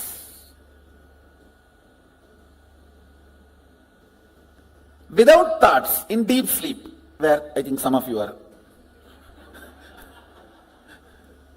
in that state now. If you are not hearing me, you are in that state. If you are hearing me, you are not, fortunately.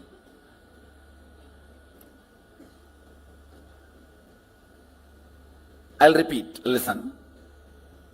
With thoughts, without thoughts.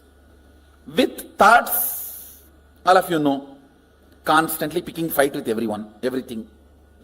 Actually, with thoughts is nothing but constantly picking fight with everything. When you stop picking fight with everything, there will be no thought. Thought is Tan in your existence. When there is uneasiness and you decide to pick fight with some part of you or the other, then comes thought.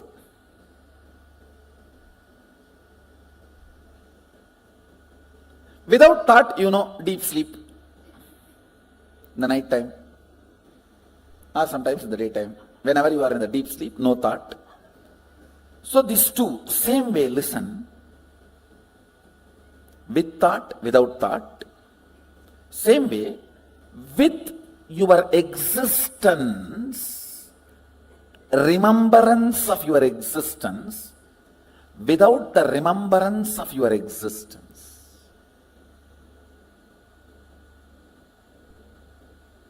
Listen. Listen. You need to listen to these words very carefully.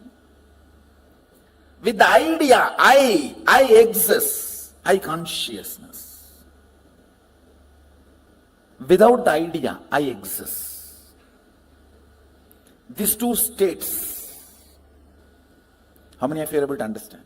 See, now, all of you have the idea, I exist. Am I right? The deep sleep, do you have that? That is why it is sleep.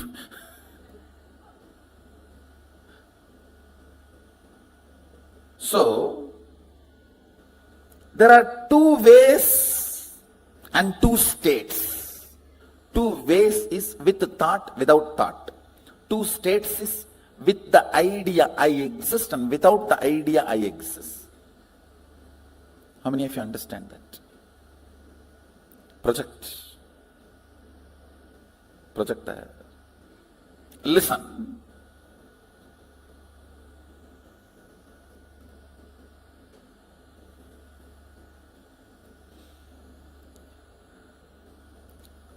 With the idea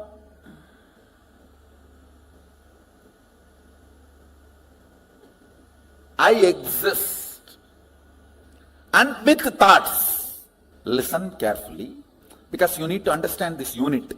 This is the fundamental unit. How the states of consciousness is formed in you. Why you go through what you go through in your life. Understand, ignorance is not cute. Ignorance of traffic rules is not going to save you from the traffic ticket.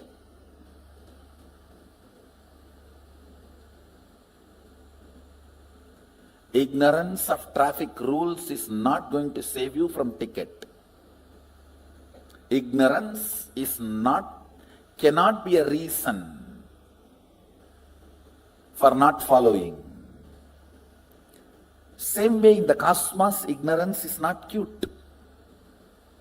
Yes, you can be victim, singing song, oh, I am ignorant, innocent devotee.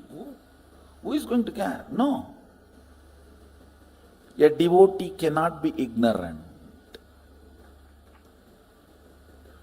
Jnana varishta bhakti, devotion established on knowledge and understanding, with thoughts, with the idea I exist, I consciousness.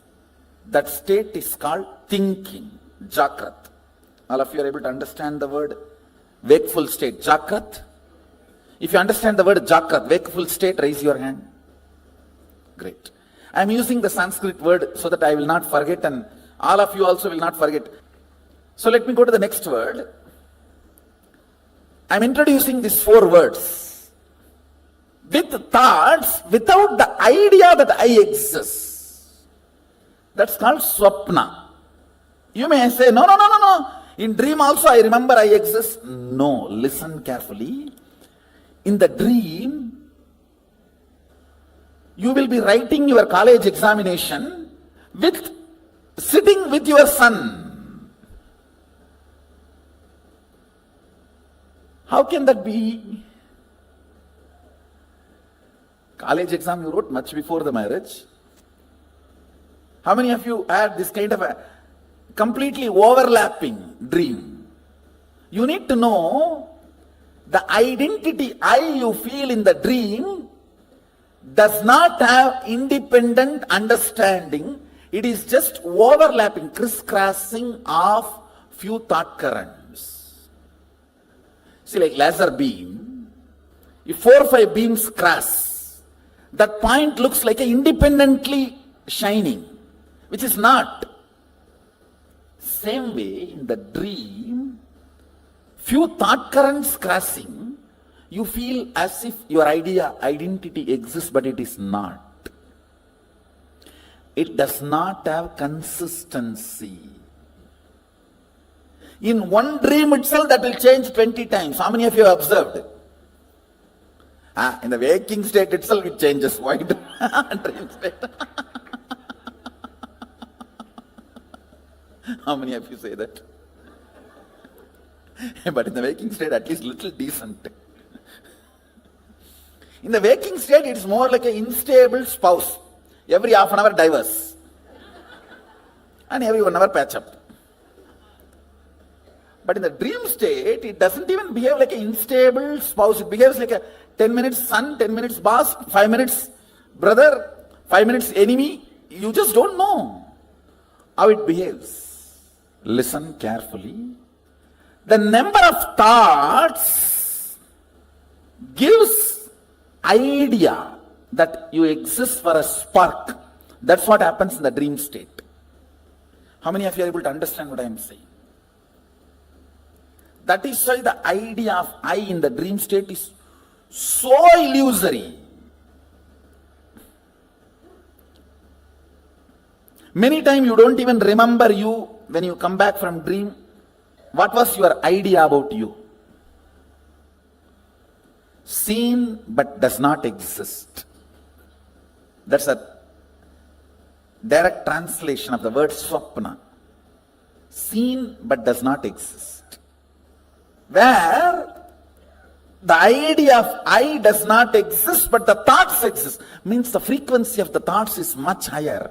The idea of I, it has no existence. That frequency is almost like a zero. Then third word I am introducing, listen, where neither the idea I exist nor the idea thoughts exist. That is what is called deep sleep, sushupti. These three all of us experience in our day-to-day life. The fourth word I am going to introduce, it has no word. That is why it is called turiya. Turiya means fourth in Sanskrit. In Sanskrit, the word turiya means fourth. That's all. Because there is no word for it. Where the idea that I exist is there. I am there, but there is no thoughts. That is called the fourth state, turiya. With the idea I exist, but without thoughts, is turiya. With I plus with thoughts is waking state. Without I but thoughts is dream state. Neither I nor thoughts is deep sleep state. Only I, no thoughts is turiya. Now I want you to remember these four words. Let me repeat. Jakrat means waking state. Swapna means dream state. Sushupti means deep sleep state. Turiya means fourth state, awakened state.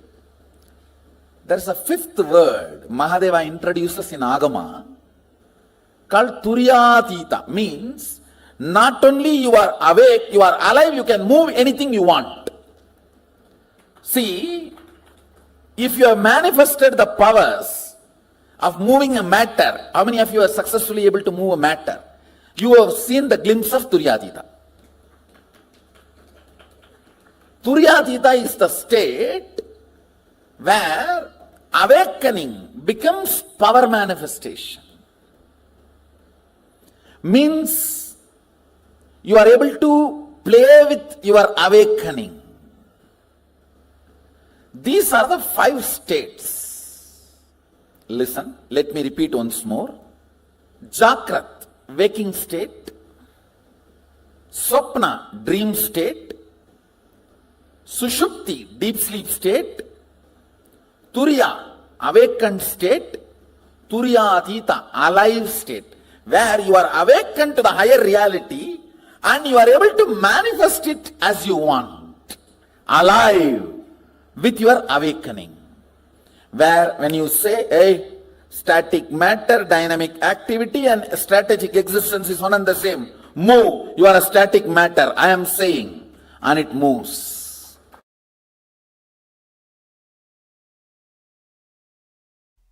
Listen, all these 5 states, deep sleep, dream, waking, awakened, alive, all these 5 states in Sanskrit, Sushupti, Swapna, Jakrat, Turiya, Turyatita. All these 5 states cross each other. You may ask, how? Because you are no more a single integrated being. All the time, one part of you is planning, strategizing about your future and possibilities. The other part of you is just interested in denying you, which is strategizing. The part which goes on strategizing about you and your future is called mind, head, intellect, logic. The part which goes on denying you does not want the direction. Not because it is right or wrong, just it does not want. It's like a tantrum throwing child. What do you call as heart emotion? Please understand, you have been given a very wrong idea. Your heart and emotion is always right. No. Both are corrupt. Understand? Both are corrupt. Both carry deep incompletions. Heart wants something just because it does not want that. Heart denies something just because head wants it. It's not that always heart is right. No. If you feel heart is right, no. You are wrong. Head is wrong. That does not mean heart is right. Head is wrong does not mean heart is right.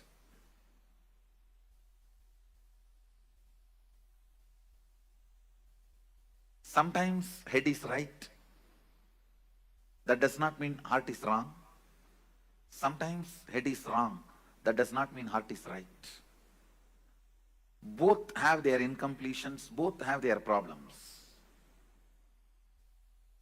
Because you are no more a single being. See, invariably when the whole humanity has started experiencing this dual being, two-part, that is when our masters declare the Kali started. So two parts of you experiences two different states at a time always. Please understand. If your head, which is strategizing about your future, is now awake, your heart is in dream state, sitting somewhere and doing something else. If you have to put your head and heart together, keep yourself in the waking state, you feel stressed, tensed. Oh, I can't be like that for a long time. Maybe few minutes, okay. Not more than that. How many of you understand what I am saying? How many of you experientially feel, yes, I go through this? Understand. The line, vertical line is a heart projector. Vertical line is heart's line. Horizontal line is logic's line.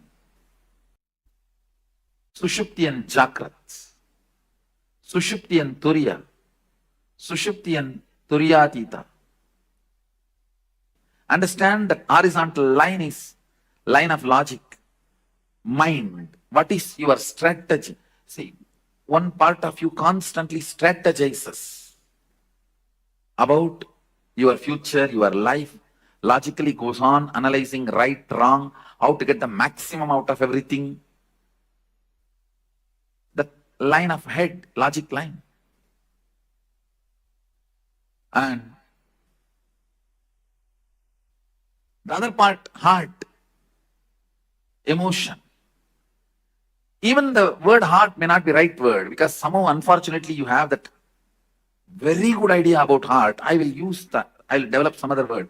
The crying child, the immature child inside you, which goes on throwing tantrum. Whatever your father says is wrong.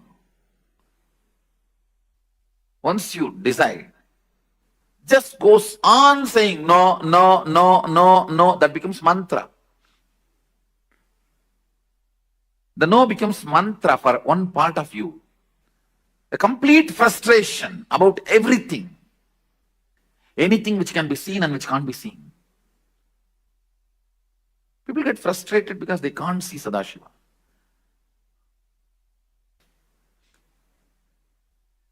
It's good. Sometimes you are not able to see.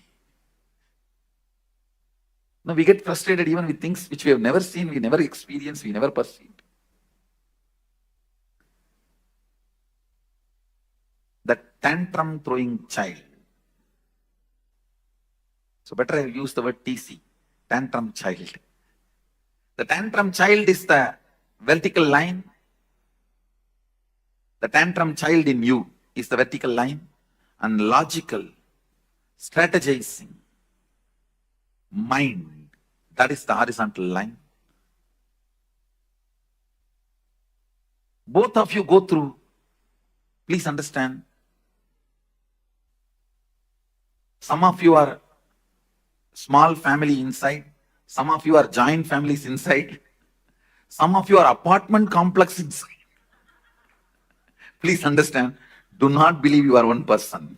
If you think you are one person, even you will not be able to answer many of your questions about your own self. How many of you feel there are many things which you are not able to answer about you? Then how will anybody else find the answer? That is why if somebody questions you too much, you get angry about them. Even I don't know, how can I explain to you? How many of you feel many times even you are not able to handle yourself? Raise your hand. That is what I mean, exactly the tantrum throwing child. Just saying no, no. I will face whatever it comes, whatever it may be. Whatever comes, I'll face. But when it actually comes, you will not be able to face that. Now, how many of you do? Listen carefully. Clearly, you take a very stupid decision with the thought current. When it comes, I will face. Whatever come, what may. And when it comes, you will collapse, you will not face. How many of you? That is what I'm calling tantrum throwing child. Just saying no. Does not bother even about you getting lost something. You just want to collapse, destroy everything. Even if I die, that is okay. Let me destroy the world and die. Let me pull the whole thing down and die. The tantrum throwing child experiences different state, and the logic, strategizing logic, which constantly plans for your life. That personality experiences different state of consciousness. That is why you go through 25 various states of consciousness. Listen. The TC, tantrum throwing child, goes through the deep sleep, and logic goes through the deep sleep, both experiencing deep sleep. That's what I said. Maximum you may experience 20 to 30 minutes, even if you lie down 8 hours in your bed. Then tantrum throwing child going through the dream, and the logic going through deep sleep.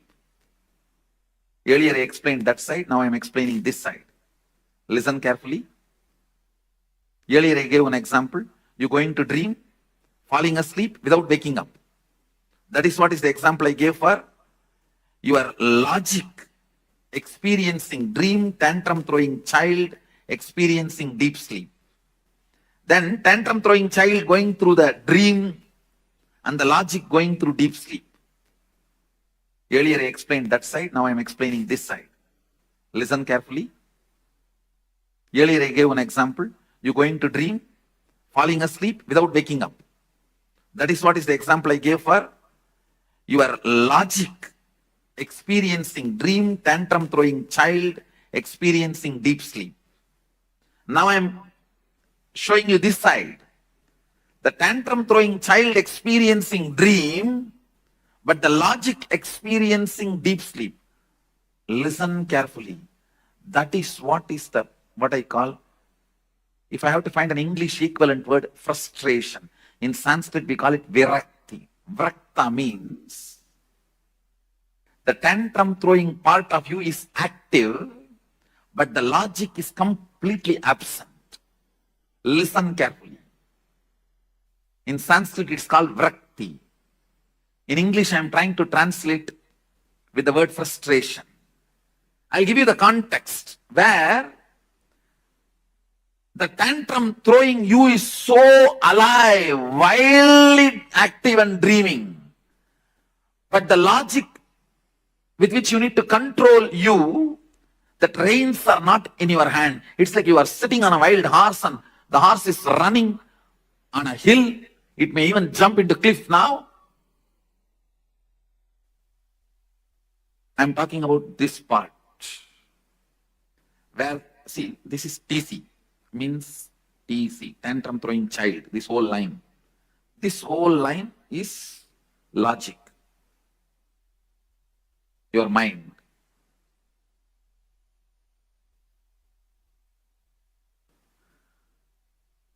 I'm talking about this state. The tantrum throwing child experiencing swapna, dream, wild, going literally wild. And your logic, which is supposed to control, put a rein, is sleeping. It's like you are sitting on a wild horse and you are not able to control the wild horse. It is running. It may jump anytime off the cliff. All the decisions you take in frustration, please understand, all decisions you take in frustration will destroy you. Even if you think it is good decision, I tell you, do not do permanent damage to you because of your temporary sadness. Just don't take decisions when you know you are frustrated. Whenever you know your tantrum throwing child is wildly active and your logic with which you need to control your perception is absent, don't decide. You will be overloaded with frustration. Don't decide. How many of you understand you went through this in your life? In waking state, but your logic is in deep sleep. It means you are not frustrated, you are very destructive. Understand? Very consciously, you agree for destruction. You agree for the kind of a tantrum throwing lifestyle. You agree to be in denial. What can I do? That's all. Very consciously you wind up. You withdraw. I may use the word self-denial for this state. The state now I am circling. The state now I have circled, I'll call that as self-denial, where the tantrum throwing child is awake. I should use the word wake up. It's an waking state. But your logic, the strategizing mind, the strategizing component of you is completely asleep. The next, the tantrum throwing child entering into Turiya,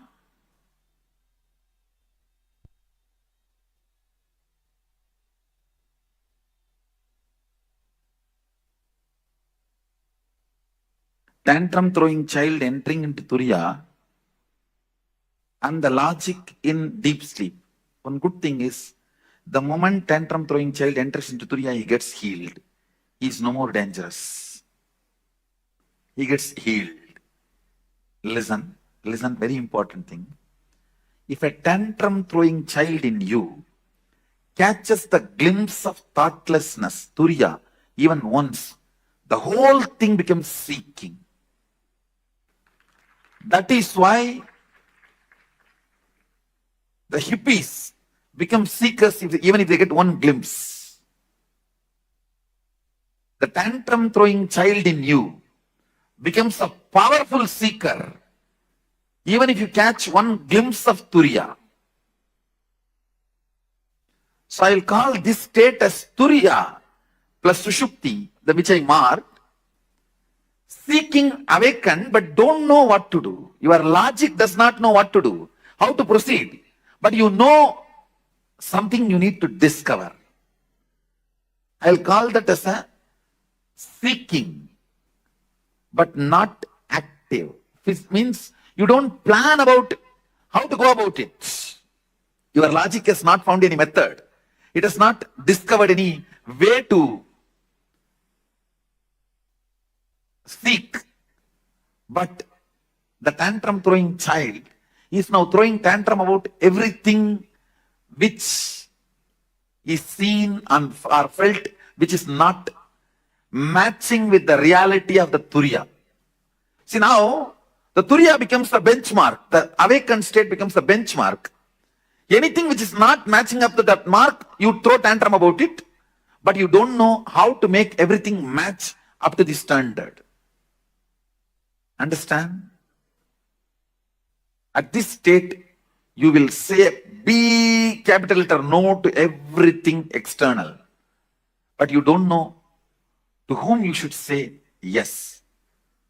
You only know to say no to everything, but you don't know to whom you should say yes. How many of you think you got this? Your tantrum throwing child experiencing deep sleep and your logic experiencing dream state. Understand? This is very interesting. Just now I explained. Where you dream, but go back to the deep sleep. Again dream and go back to deep sleep. You need to know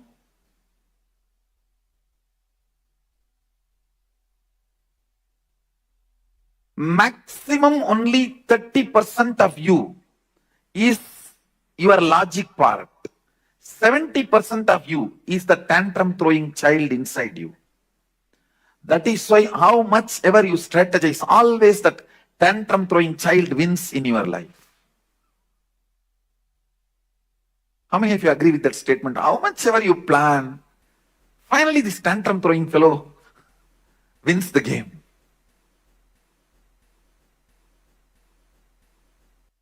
Even if your logic, for example, tomorrow you have to give a presentation. Your logic is planning for your presentation even in your dream. But the tantrum throwing child pulls you back from the dream to deep sleep state. That is what I will call this Sushupti Swapna, what I marked.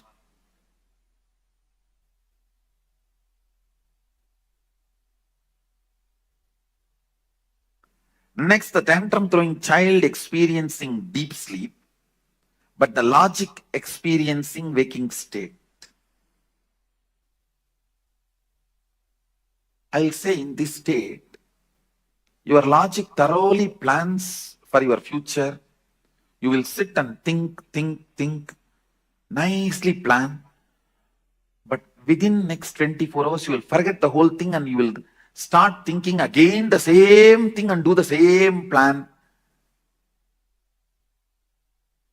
As if the whole thing got control deleted. How many of you experienced this?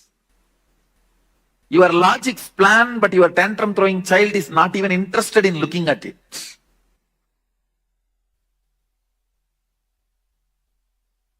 That is what this state, where 70% of you are sleeping and 30% of you is strategizing. It's like 70% of you boycott that meeting.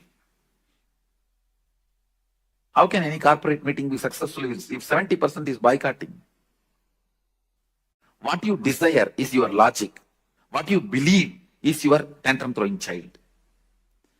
You will never get what you desire. Please understand, you will get only what you believe. You desire always to have wealth, but you believe you will never going to get it.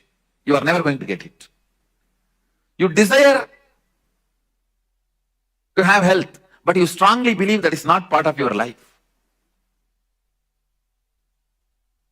So you will not manifest what you desire. You will only manifest what you believe. People always confuse between desire and belief.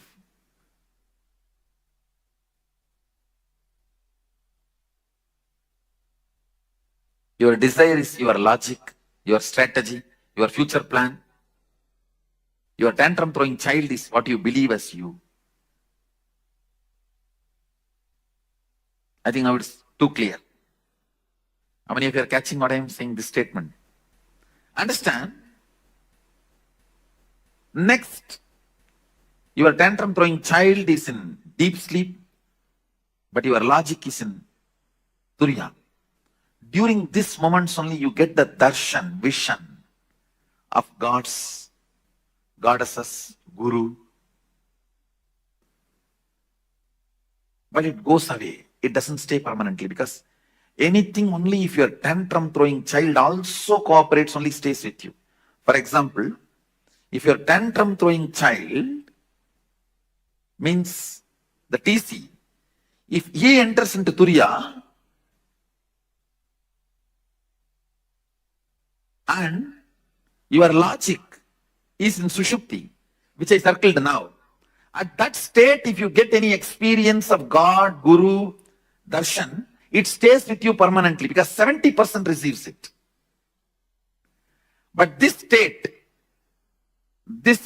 anything you get will not be permanent.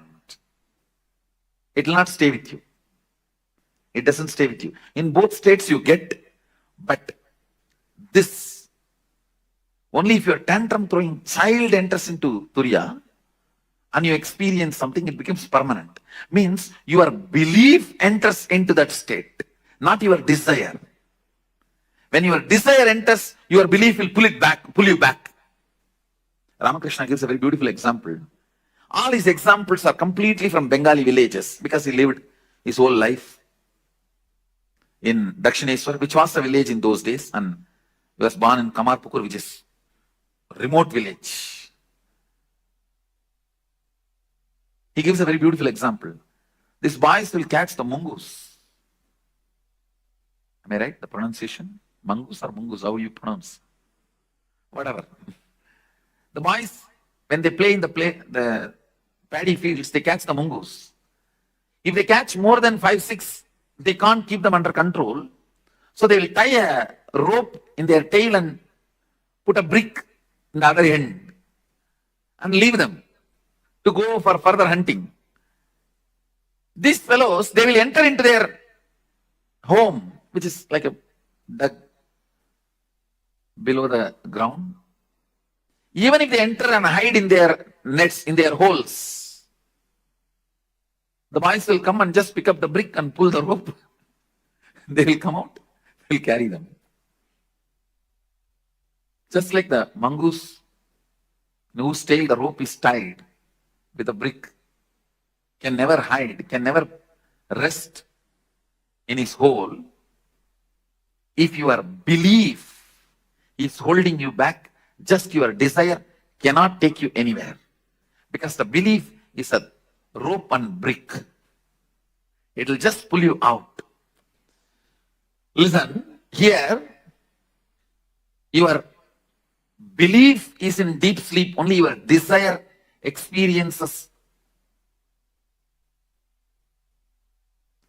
higher awareness. Then it doesn't stay permanently. If your desire,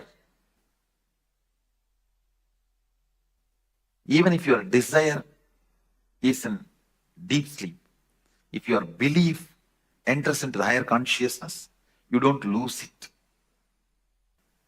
The tantrum throwing child in Sushupti, and you enter into Turiya. The logic enters into Turiya. Again, this state also will not be permanent.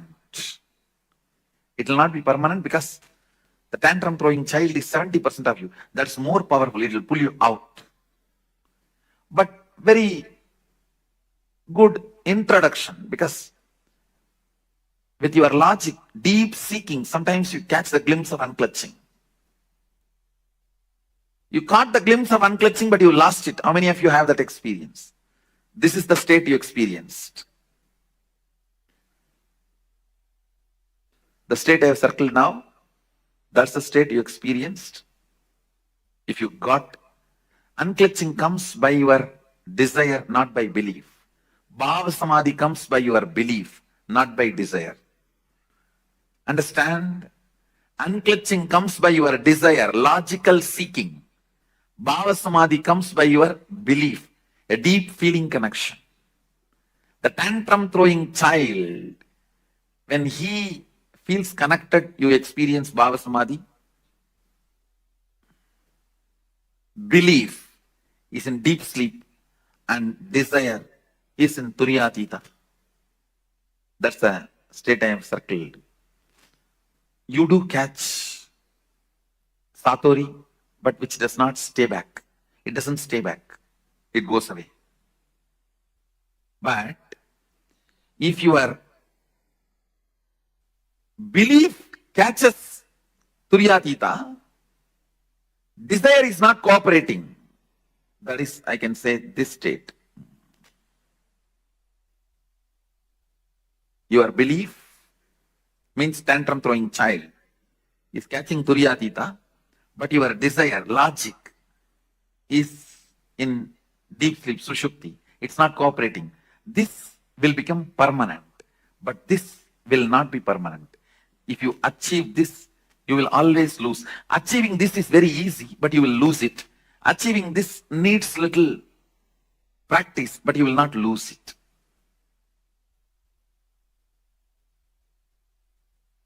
This comes by Bhava Samadhi, feeling connection. This comes by unclutching, your own effort. If both happens, that is what.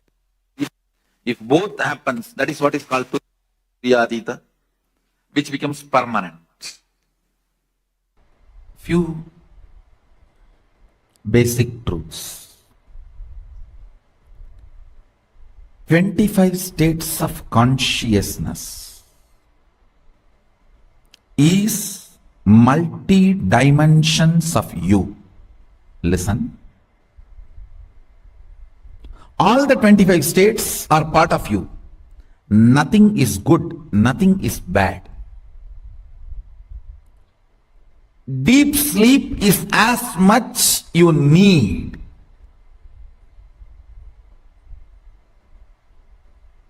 Please listen.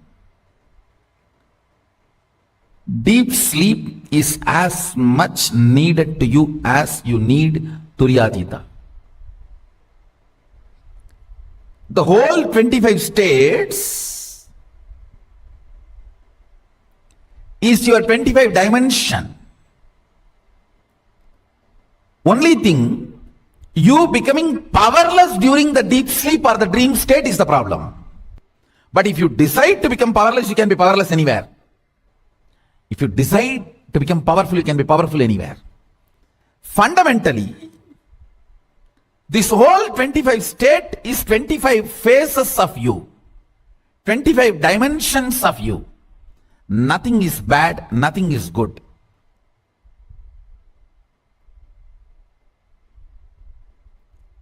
Because many times you become powerless in dream state, it looks like a bad. Not the state is bad, but your habit and pattern of becoming powerless there is bad.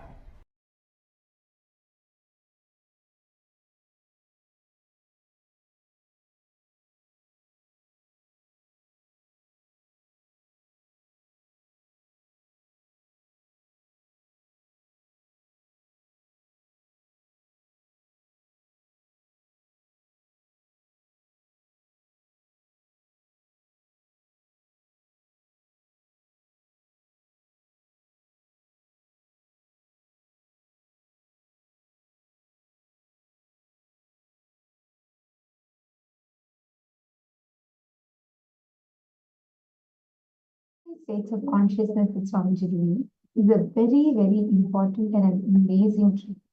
If you understand how this 25 states of consciousness works, like Swamiji beautifully explained, the tantrum throwing part of you and the inability of your mind to convince that part to get to do what you want to do.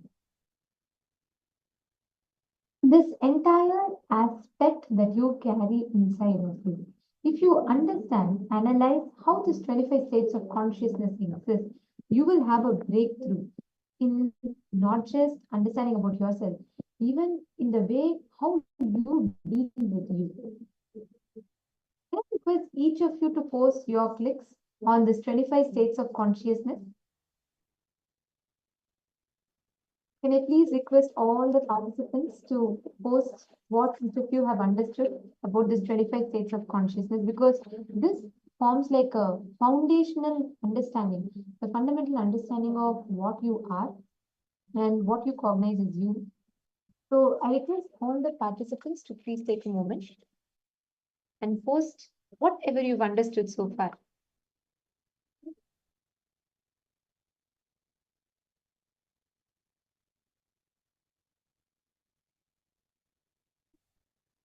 Yuvin Chung. Yuvin Chung, noted, Aya. I noted a request. And yes, and I hope if you feel it is too fast, feel free to mention it again, and I can reduce it, I can talk slower for you. And Atma Jyotikaya is asking, does this understanding need to be perfected to solve the fundamental problem? Or do I just need to let go of my thoughts? First thing, Atma Jyotikaya, you should start enjoying the right, powerful cognitions about life.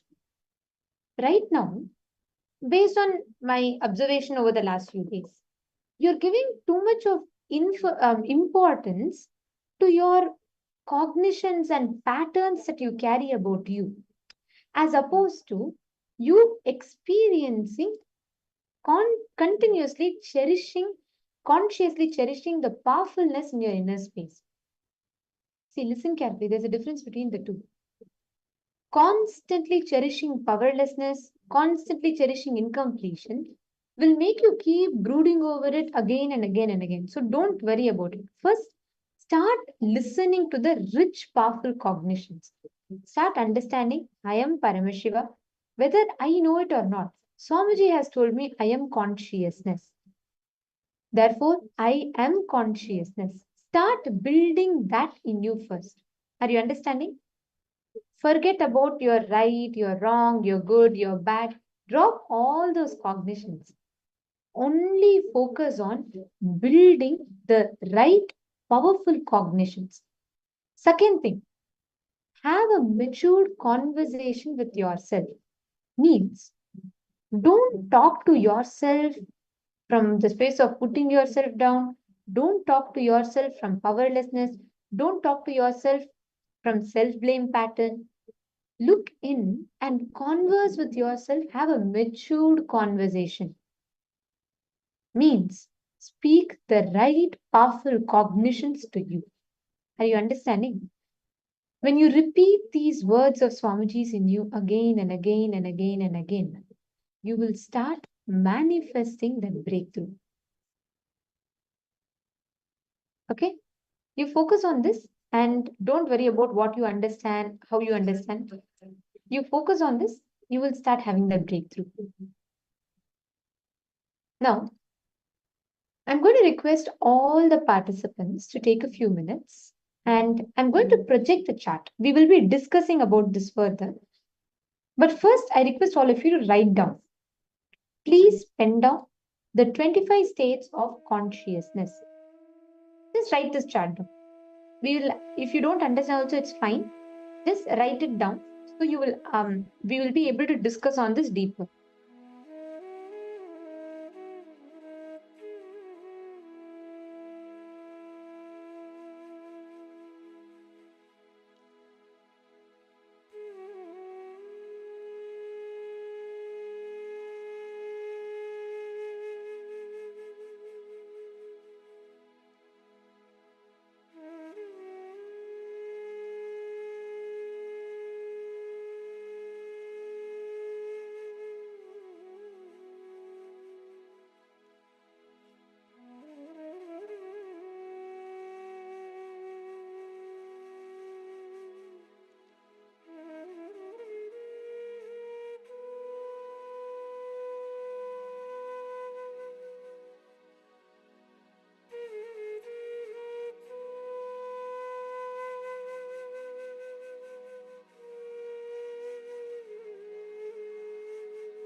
If you've all finished writing, please let me know in the chat. You can put a yes in the chat. If you've all finished writing, please put a yes in the chat.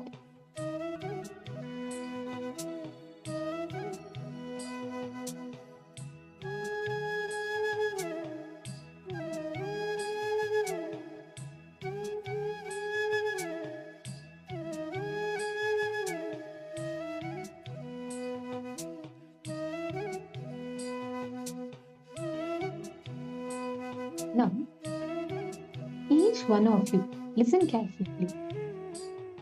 The various different states of you that you carry, all the different states of consciousness,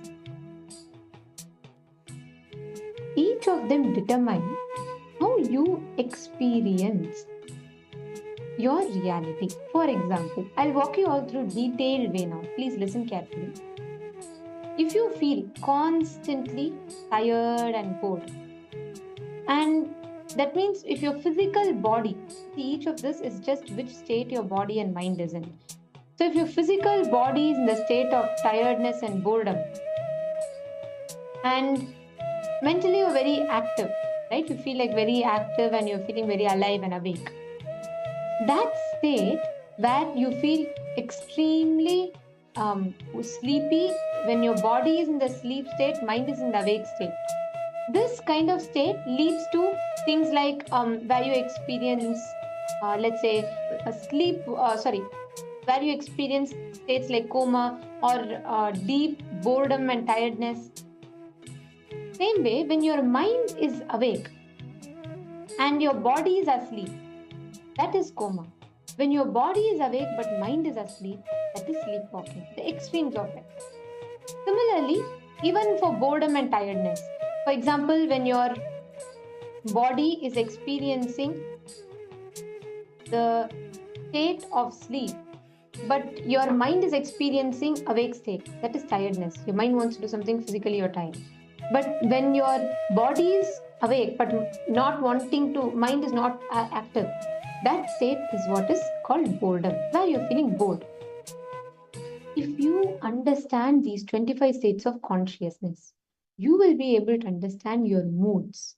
You will be able to understand what is influencing your decision making in certain states, why you behave the way you behave, how to handle your day-to-day dilemma. Actually, this is the fundamental principle to understand the 25 states of consciousness. And if you understand the 25 states of consciousness, that is the foundation for you to understand your hormonal ups and downs. Many times you feel hopeless, powerless, weak, giving up on life, all of it. And that entire pattern will just be a hormonal up and down in you. But you get so affected, you beat up yourself with that. If you just sit with yourself, if you understand why you respond to life a certain way, why you handle life a certain way, why is life happening to you the way it is happening to you, you will understand the part of you which throws tantrum, which does not align to what you say, which does not listen to what you want. Each of these states of consciousness, the 5 main states, I'll repeat like Swamiji elaborately explained. The first one is Sushupti. Sushupti is deep sleep, where your mind, your eye consciousness doesn't exist and you have no thoughts. And the next is Swapna, where your eye consciousness, thoughts exist, but there's no eye consciousness. The third is Jagrat, where you have thoughts and you have eye consciousness. Fourth is Turiya, where you have eye consciousness and you have no thoughts. The fifth is Turiya Tita, where you have no thoughts and no eye consciousness. This space, all the 5 put together, forms the foundation of the 25 states of consciousness. Each of these states of consciousness leads you to experience life in a certain way. Actually, if you all can map what is Jagrat, what is Turiya, what is Swapna, what is Sushupti, what is Turiyatita, if you just sit and map, see, sometimes you may feel like, God, so many words in Sanskrit, and how am I going to be able to remember it? But first, understand this. Don't try to by heart or memorize it. It's okay. See, even if you don't understand, Swami will give it to you as an experience. That's the best part of it. But first, take a few minutes, sit and write it down. Take a few minutes to understand, write it down within you. So you will cognize, you will understand all the different states in which you exist.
Please relax. Hope all of you are finished. Now, understand if you just cognize, internalize within you.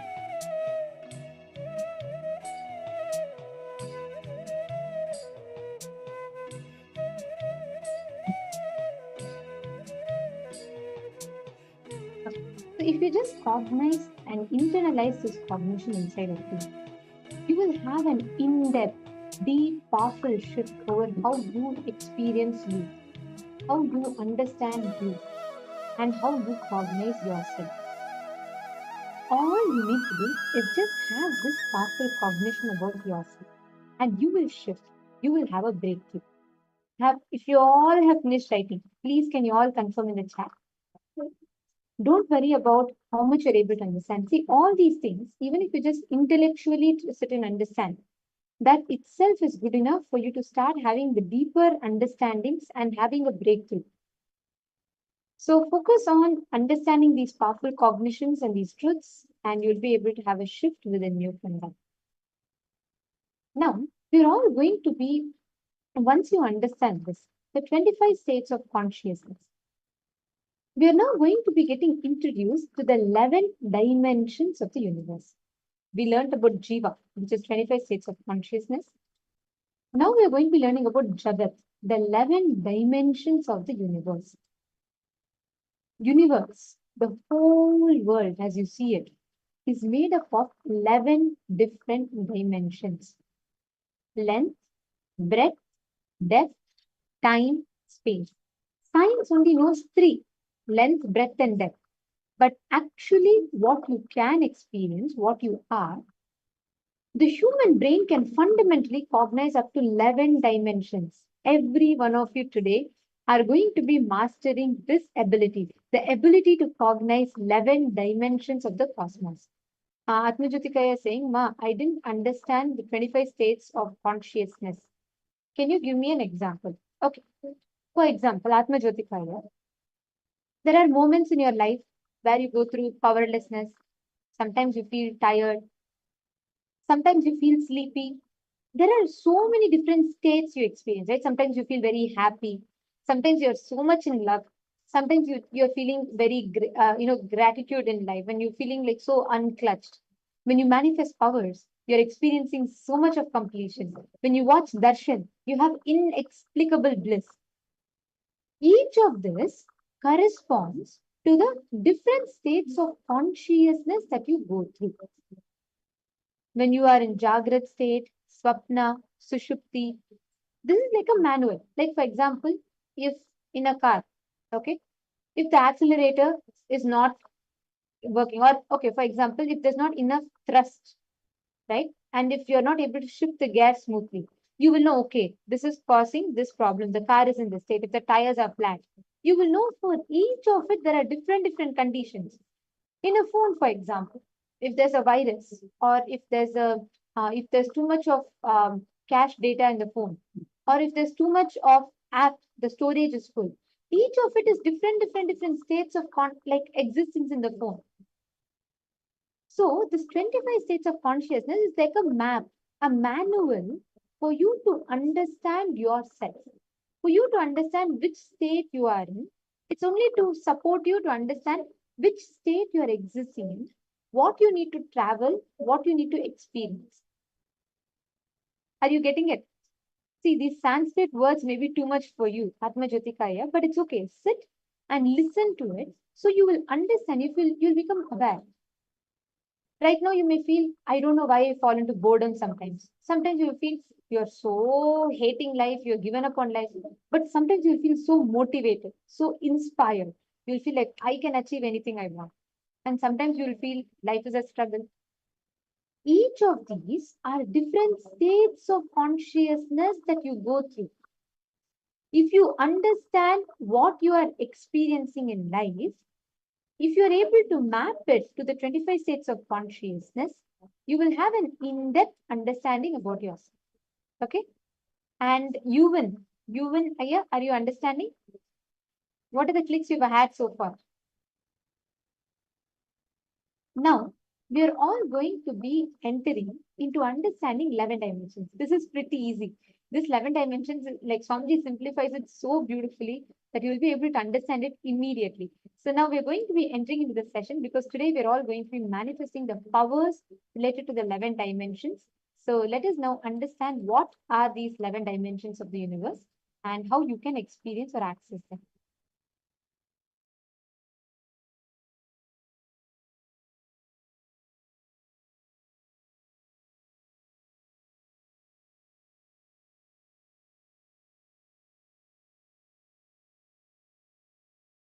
Hindu tradition is a powerful knowledge source. Understand? Thousands of years before Mahadeva has spoken about this 11 dimension.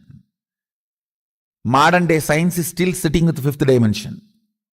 Mahadeva has gone to 11 thousands of years before. And you need to know, in Hinduism, 11 genders, not 3. West talks only about 3. Male, female, and the whole thing, everything they classified into LGBT. In Hinduism, 11 genders.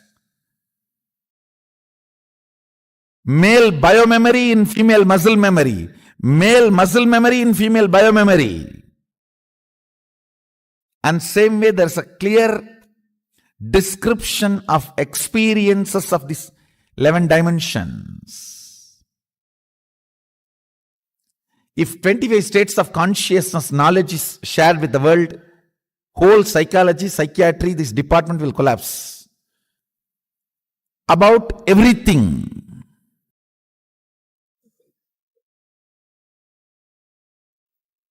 Life, desire, good, bad, purpose of life, right, wrong,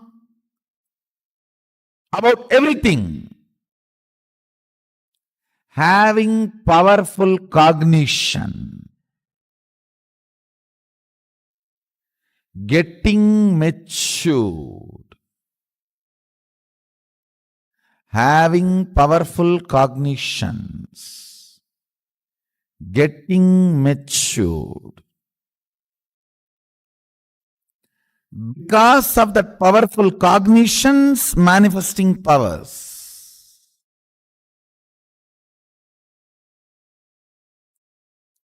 Now,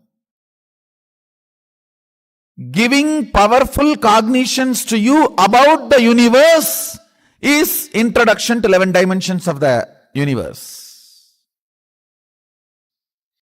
Listen, the modern day so-called science is able to understand only 4 dimensions: length, breadth, depth, time.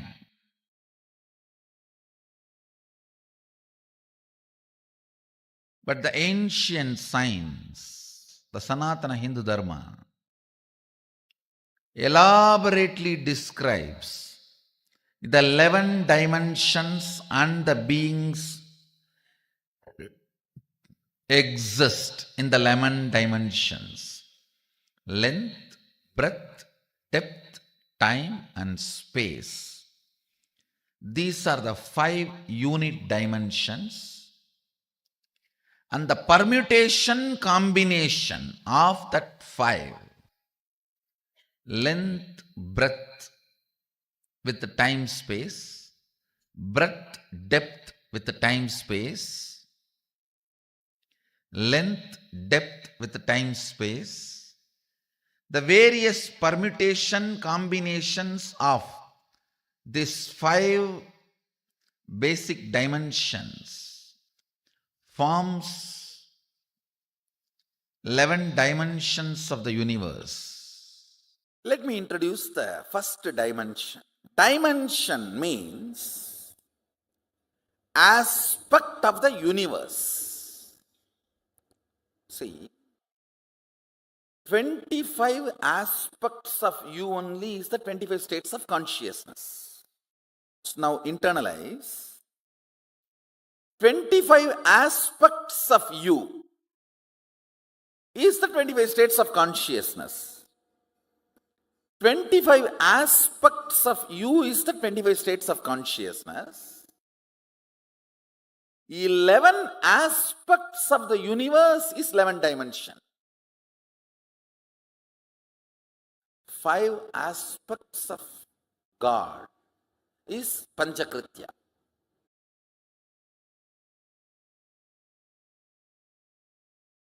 First dimension, it's called length.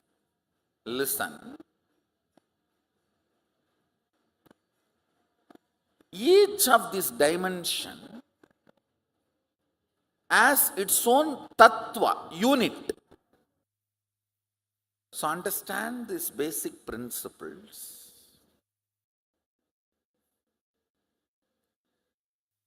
Length. Length means anything which flows with a systematic, certain logic. Whether 2 plus 2 is 4, or if you add this acid and this acid, this is the product, comes out. This chemical and this chemical, this is the chemical, comes out. Anything repeatedly flows in the same logic is length dimension. Whether 2 plus 2 is 4 or the Ganga moving from Gangotri to Ganga Sagar. It's all logic. Listen carefully.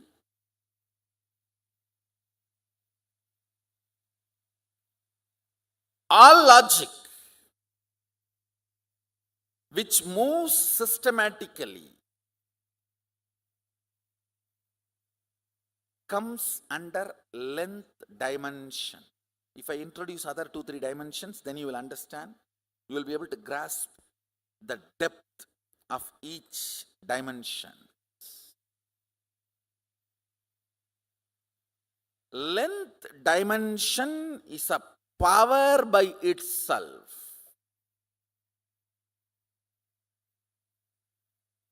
If you master the length dimension, anything which works as per the logic will be under your control. You are master of it.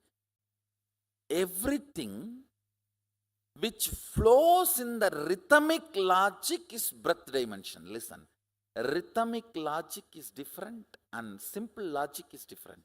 Simple logic is length. Rhythmic logic is breath. Breath does not mean it does not have a logic, and it does not mean it's a rigid logic.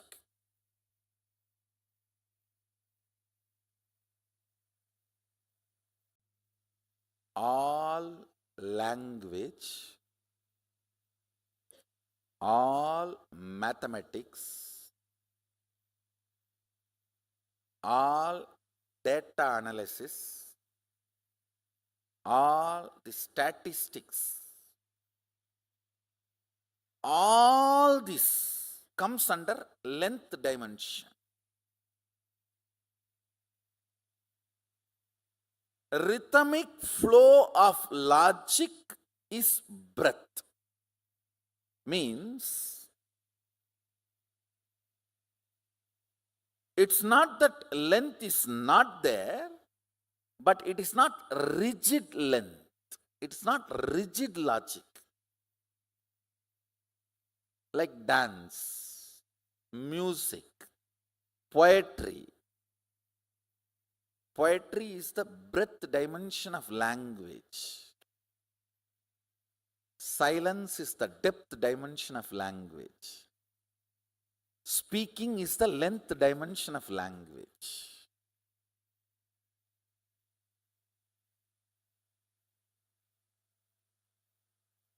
Mathematics is the writing dimension of length. Painting is the breadth dimension of writing. Yantras are the depth dimension of writing. Listen, now I am giving you a very important understanding. You need to come to these cognitions. That is why the lessons about the 11th dimension. These cognitions are needed. Actually, I am teaching you how to come to powerful cognitions with this 11th dimension. With this 11th dimension, the two important results you need to achieve. Mahadeva says the first result is manifesting powerful cognitions. Then manifesting powers. Listen, there is a big difference between these two. Listen carefully. If you read through third eye, it is manifesting powers. If you realize if my third eye is available for me, it is available for me because my third eye is connected to Swamiji's third eye. It means I can connect with his third eye. If I can connect with his third eye, I can connect with anyone's third eye. And using anyone's third eye and starting reading is manifesting powerful cognition. The rhythmic flow of logic length is breath. All the actions and activities of heart and art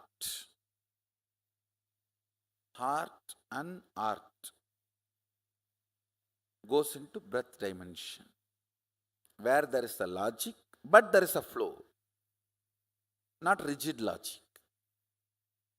Listen,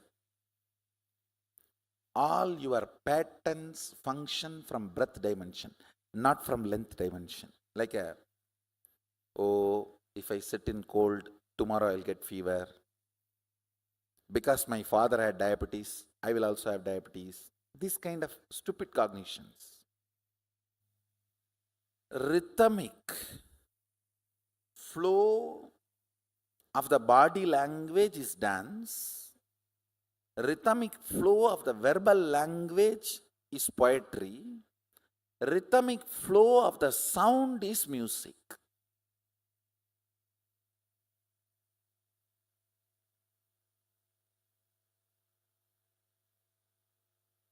Rhythmic flow of the life is peace. But depth of life is bliss. Peace is not bliss. Understand?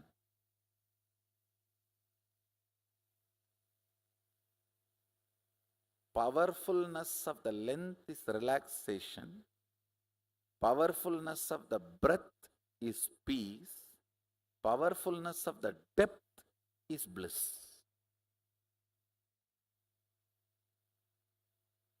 Length is your logic, breath is your emotions. What is emotion? A logic out of which you functioned many times, now you automatically function based on that logic is emotion. Packed logic is emotion. How many of you are understanding what I am saying? You know, in this situation, this is the way you have to behave. Because many times this is the way you have done. This way your father has done, your grandfather has done, your grandmother has done.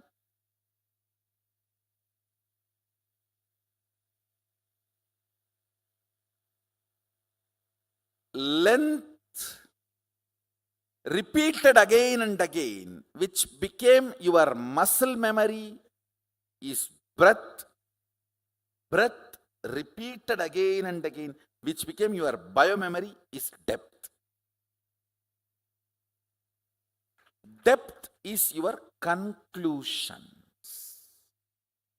Depth is the cognitions and conclusions you carry about you, life, God, people, everything.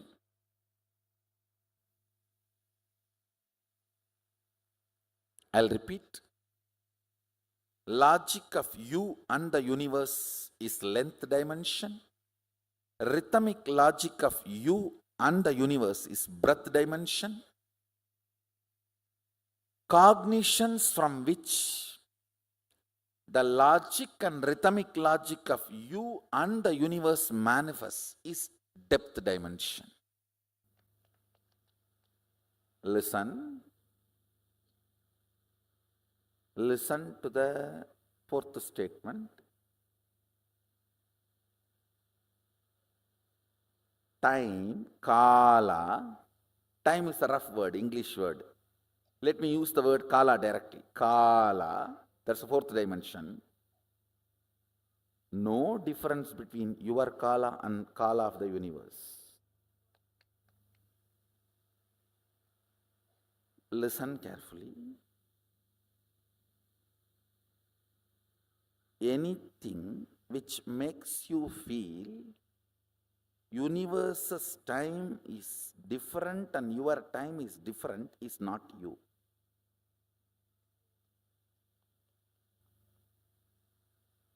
Your length, when its frequency increases, becomes breadth.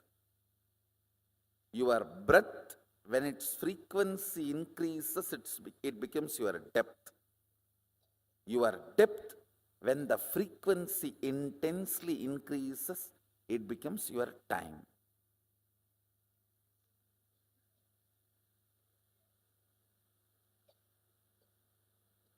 In breadth, length is included. In depth, length and breadth is included. In time, length, breadth, depth is included. This fourth dimension is the space where your so-called normal human life faces a breakthrough. Time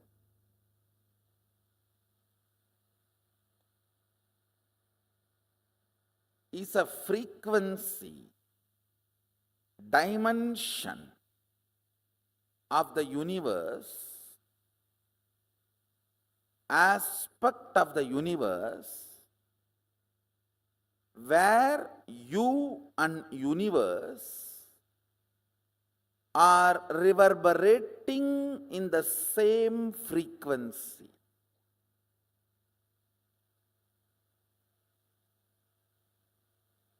Unit of time of the sun, moon, KAILASA and you is one and the same. Listen, yesterday I said, our 1 year is 1 day for them, but unit is same. Only quantity difference. How many of you are understanding? It's only quantity difference, but not.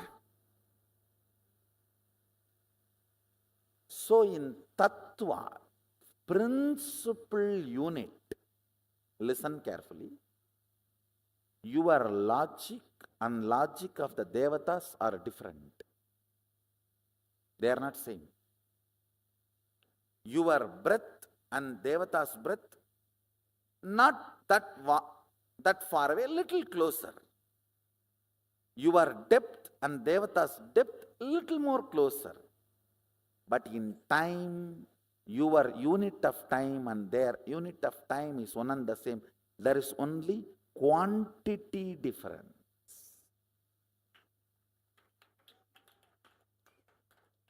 Tattva, fundamental principle unit is same. How many of you are getting it?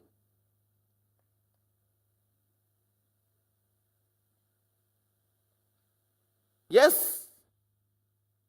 For us 1 year is their 1 day, but our 1 year is 1 day for them. It means what? Unit is same. Your remembrance of you powerfully associated to some subject or not associated to something. For example, you may remember you powerfully by feeling I have a young body. You may remember you powerlessly, feeling, oh, I don't have a bank balance. If you associate yourself with some things, you remember you powerfully. If you associate yourself with some things, you remember you powerlessly. How many of you are understanding this? This binary is time. That's all. Catch it. Listen. This binary is time. Kala. Kala, Sanskrit word, means jumping between associated powerfulness and associated powerlessness. Understand. Listen carefully.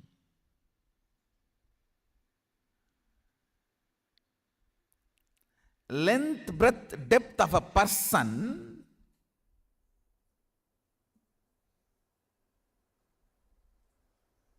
is not he. The space he carries is he.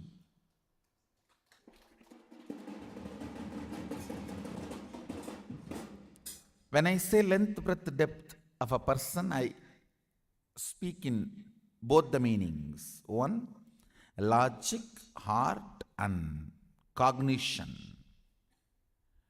Length, logic, breadth, heart, depth, cognition.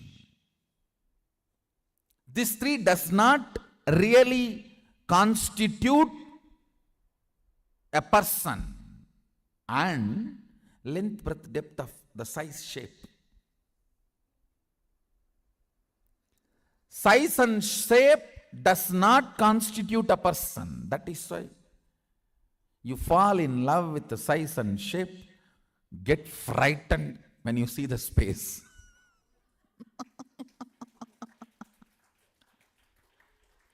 Get thoroughly terrorized.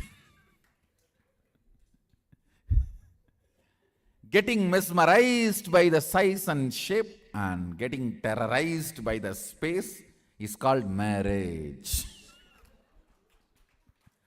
A full cycle of marriage is getting thoroughly mesmerized by the size and shape, length, breadth, depth, and getting thoroughly terrorized. I have seen some of the people getting terrorized by the marriage so strongly, they decide forever in any janma no marriage. A lot of people are deciding that. That is why more and more by birth the attitude and aptitude moves away from male female. Length, breadth, depth does not constitute a person. The space constitutes a person. Understand, the space you carry decides who you are. Your polished vocabulary, your sophisticated poetic body language, your cute romantic behavior, you will not be able to keep all this consistently even if you are an amazing actor. No. No. Be very clear.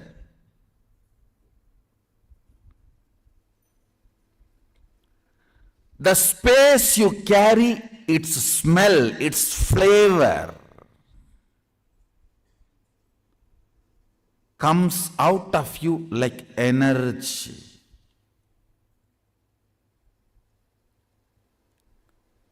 Like energy.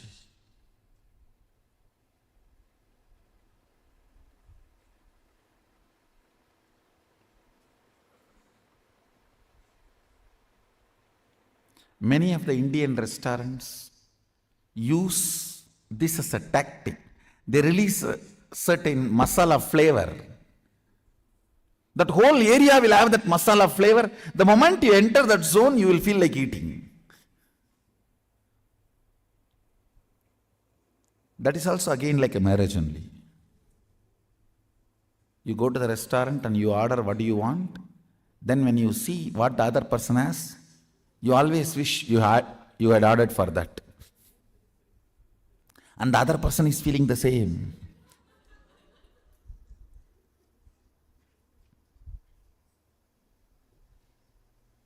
And you can't even exchange the plate, owner will not allow.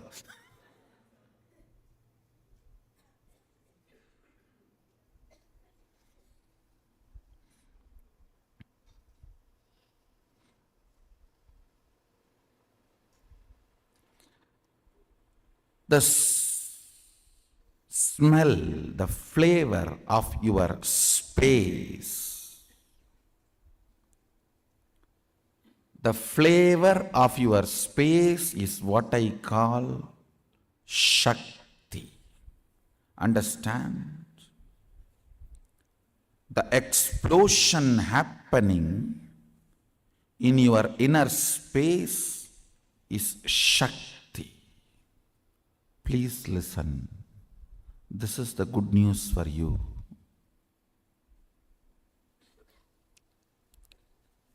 The moment you manifest even one Shakti, I have already entered into your inner space. If I have not entered in your inner space and made the connection, you will not be able to manifest Shakti, because all power manifestation has to start from space, not from depth. Understand that time is a non-existence power layer. It has no existence, like a length, breadth, depth. It is only when the space collides with the length, breadth, depth, the dust created is time. See, the length, breadth, depth is a mass. Space is a energy. When these two collides, the dust generated is the time. I can roughly compare it to the Vatavarana, the layer around the planet Earth. We call it Valimandalam in Tamil. In English, I think it's called atmosphere. Yes. See, it's like atmosphere. Length, breadth, depth, and space, when they collide, the atmosphere created is time.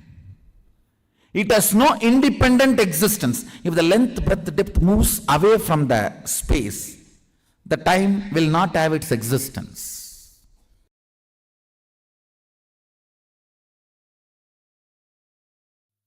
Listen. If something is a straight logic,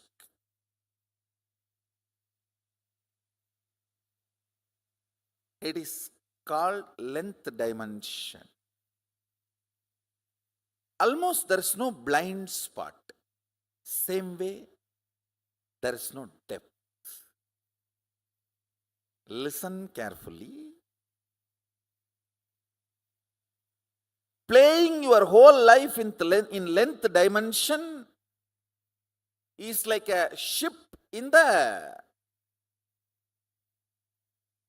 port, shipyard. Safe, but ship is not built for it. Ship is safe in shipyard, in port, but ship is not built for that. You are always safe if your life is based on logic, but you are not built for that. Anybody who feels secured by the logic dimension's abundance is foolishly feeling secured. Please listen. If you are cognizing, you are very secured because of the bank balance zeros you have. Electronically generated zeros in the bank computer screens by the exploiting ignorant stupid guys.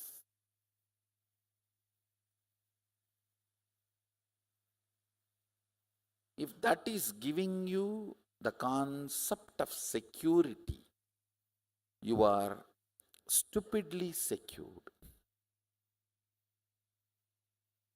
I am not saying that money cannot give you comfort. Yes, it can give you many things which you cannot buy without it, no doubt.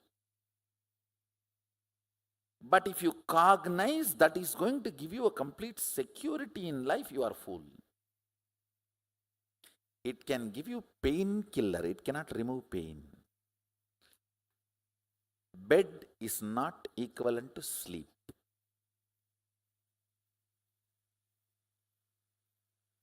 When you don't have bed, you equate bed to sleep. Only if you have multi-bedroom house, you will understand bed is not equivalent to sleep.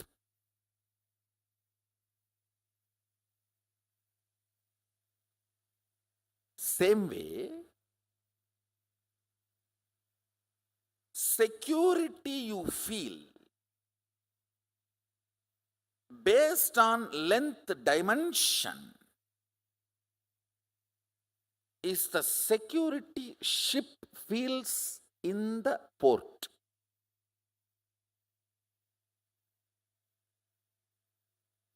Is that security for the ship? No.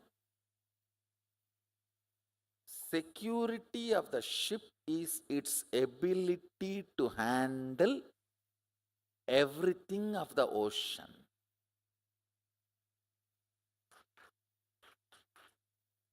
Security for you is your ability to handle all the 11 dimensions. If you don't tumble down in the 25 states of consciousness, you are secured. The ultimate security, please listen, in the doing aspect and being aspect. Sushupta sushupti, to turyadita turyadita. If you can handle, that is what is security. With introduction to the 11th dimension, the intensity of your powerful cognitions will just shoot up. Understand? The amount of powerful cognitions, all of you need to understand the meaning of the word powerful cognition. For example, if you see somebody dying, are you going to cognize it as powerlessness, shaking, fear? Are you going to cognize the situation with a powerfulness? That is the way the reality is. What next? In every situation, cognizing with powerfulness, whether health, relationships, love. Listen. Knowledge and understanding, even if it is intellectual, knowledge and understanding of this 11th dimension makes many of the suffering caused by others and the sufferings you cause to others redundant. Only a person who understands 11 dimensions of the universe can be non-violent, can be really non-violent. Understanding about this 11 dimension will make your existence frequency intense. Understand, life should be like everything around you should be just vibrating with you. The moment thought comes, an idea comes, a cognition comes, the whole nature should cooperate and make it happen. Introduction to 11 dimension itself is to show you your multiple possibilities.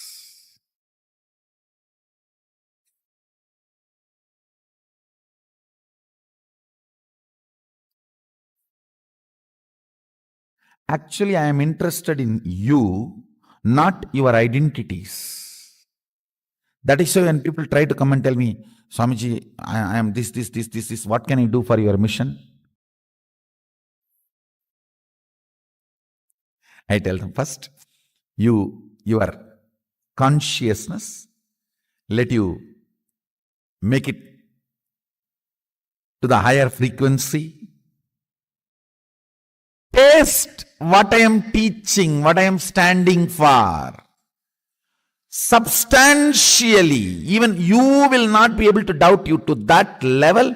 Experience the depth of your consciousness. You should feel you have become too big. Wow, existence is really nice. The way I exist now feels great. Depth of personality is joy. Depth of personality is bliss. That consciousness you are carrying, that chit you are carrying, should be constantly manifesting powerful cognitions and power. That is the biggest help you can do to me. See, I want you to know these dimensions, only then I can take you to the next level of experience. Otherwise, when I give you the experience, you will be overwhelmed. See, with understanding about these dimensions, you yourself will know how the powers are manifesting. And you will start playing with them. You getting comfortable with your consciousness and manifesting powers will start happening once you understand these 11 dimensions. Now, see, I have a responsibility. I have to give you this knowledge without giving you suffering. Mahadeva puts that word. There's a clear command. Knowledge has to be given without suffering.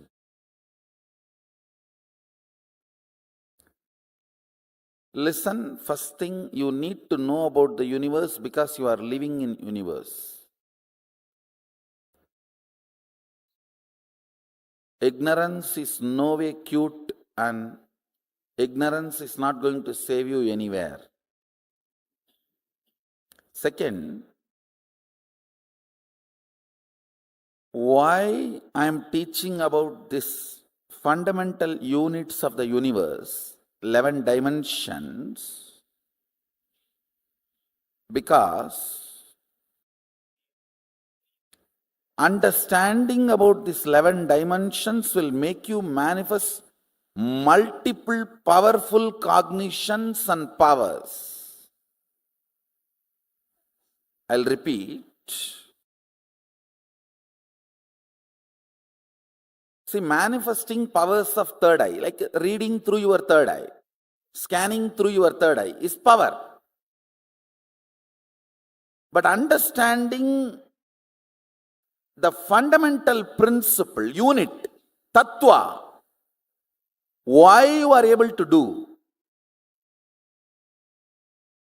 Because you connect your third eye with a third eye which is already awakened. Your master's third eye, which initiated you.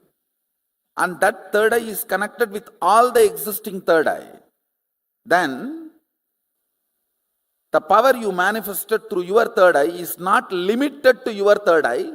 You can read through any third eye.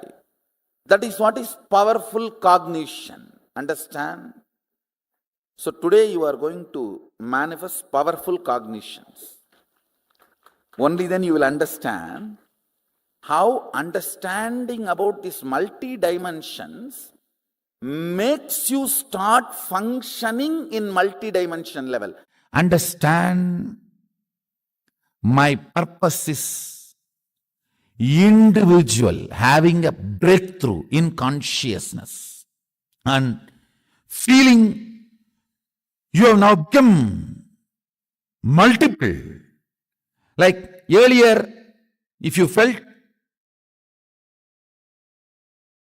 you are in your body 100 unit, it should just become million unit. You should feel, wow, million unit, I am in my system now. That's all I am interested. If you have become million from 100, then you will know the whole dimensions of the universe, possibilities of life, powers of the consciousness. Everything starts manifesting. It's all fundamentally integrating you and making you experience superconsciousness. I am interested in you, not any adjectives added to you.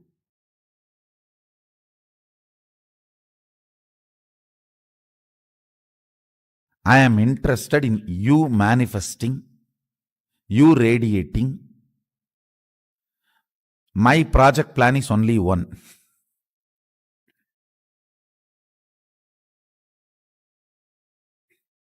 You manifesting, you having a breakthrough. I'll do everything for that. Whether I ask you to eat vegetarian food, or I ask you to apply the aushadas and take bath, or I ask you to do the yoga on the pole and the rope, it is all centered on one. Now, I'm going to introduce you the 11 dimensions of the universe, all only this purpose. Breaking the barriers you built around you and experientially manifesting, not just theory, word.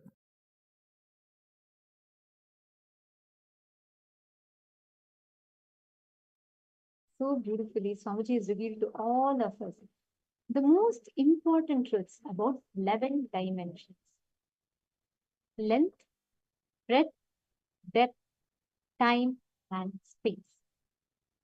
All these 11 dimensions put together makes up your existence, and a human brain can access all these 7 dimensions. You all think, okay, we can only see 3 dimension. Even 4th dimension is only a discussion that people are having. So we think it's like each of these only you can access. But understand, your human brain can cognize and access up to 11 dimensions of the cosmos. You can access length, breadth, depth, time, and space. Michael, Nithyanandam, no problem. But can you please start posting your understanding? See, I see you log in every day, and every day you message me about your camera. But you have to start participating. See, ma, wherever you are, distance doesn't matter. How much ever you know, knowledge doesn't matter. Whatever time zone you are, time doesn't matter. The only thing is you just start continuously sharing your understanding and powerful cognitions. Start asking questions, start interacting. You will start having the depth.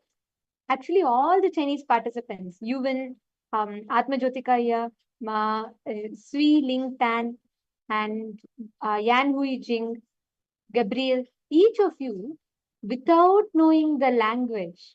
You all sit here through your night. Sometimes it is late night. I'll actually see the number of times that Atma Jyotikaya or Ma Tan or Ma Lin Eating or Yuvanaya, all of you go drink coffee, something, you make yourself fresh and you sit without even knowing the language. You sit here with sincerely listening to the translation and listening to each revelation. That just shows how sincere each of you are. And I just wanted to share with you all, Swamiji tells beautifully, you don't need, see, even if you didn't understand, let's say even if you feel it's all too much and too many Sanskrit words, you may not be able to catch everything. Swamiji will tell, he does not go based on your qualification. There is no qualification. None of us are qualified. There's no prerequisite or anything. He gives it based on your integrity. Every one of you that are sitting here, day or night. I know for many of you it is midnight, and I'll see even when you are sleepy, you will go have something, come back and sit with that sincerity. Only that matters. Just that integrity is what Swamiji rewards to. There is nothing else. None of us who is qualified to understand the ultimate truths what Paramashiva is giving or receive these gifts. We're all literally sitting on our couches and Swamiji is giving us enlightenment to us at our fingertips, quite literally at your fingertips. It is not based on any qualification. There's absolutely no prerequisites. Each of you that are sitting here with sincerity and integrity, it is that integrity that matters. So each of you post and keep posting the cognitions and clicks you're having. Atmajyotikaya, you're not having translation? Is there no translation for you? Ma Swi Ling Tan, Nithyanandam. Why don't you also go ahead and share? Post whatever you're understanding. Yes, Atmajyotikaya, that's correct. You just need to manifest your superpowers, and your main superpower is oneness with Swamiji. All the other powers are only a side effect. Your main superpower is experiencing the truth that you are consciousness, you are Paramashiva.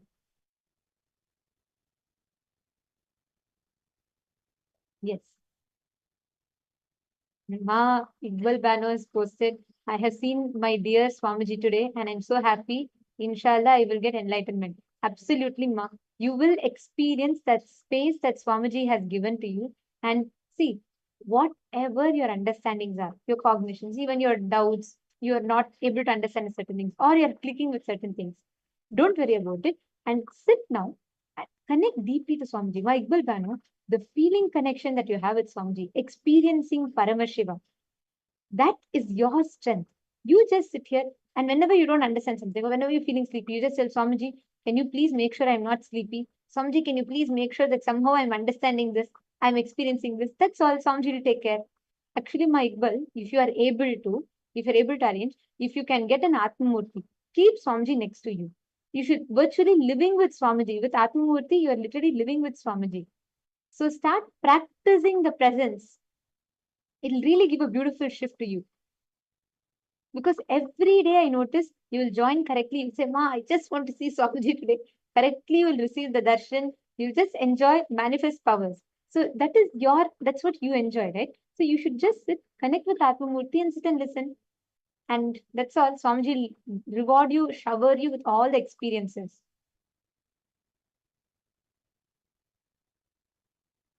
Okay. Now, listen carefully. This 11 dimensions. The first one is the length dimension. Length is logic dimension of the cosmos. All the decisions you take based on logic, something is good, something is bad, something is right, something is wrong. All these logic-based decisions are from length dimension. The next is breadth. Breadth is your creativity dimension. For example, when you're drawing, painting, when you're doing something creative, like maybe writing a poem, or you're reading a book, or you're expressing your creativity, maybe dancing, maybe singing, all of that comes from your breadth dimension. Your breadth is your creativity dimension. The third is your depth dimension. The depth dimension of you is the dimension of you where you experience your core cognitions, the core beliefs about you that you carry. So the length, breadth, depth, all the three, these put together forms your fundamental principles of existence. And now time added to this, the perception of past, present, future that you carry.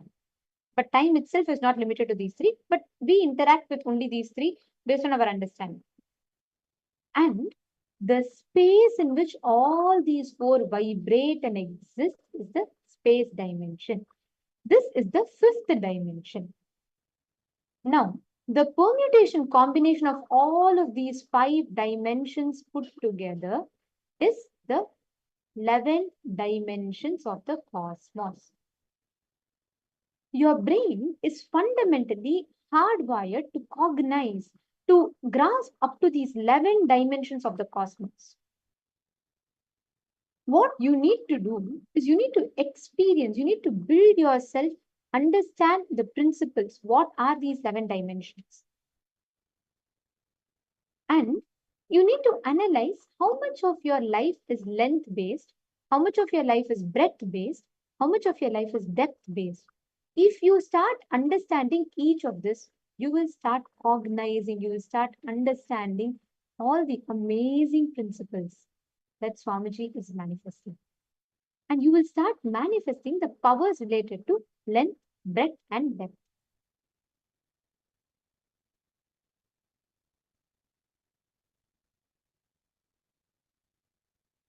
Okay, Atma Jyotikaya, no problem. Even if you feel like you want to learn, you want me to repeat something again, you can feel free to ask.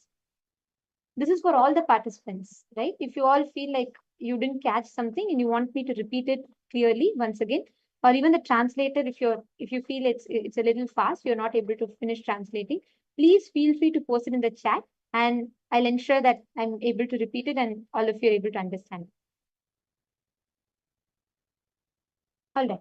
So now, Gabriel Harris. Gabriel, are you able to hear Ma? Ma Gabriel. Can you post what you understood from this session? The 11 dimensions. What did you understand from that? Ma Shukra Indrananda. Welcome, Nithyanandam. Wonderful to have you here. Nithyanandam, how are you doing? Ma Shukra Indrananda. Yes, Gabriel.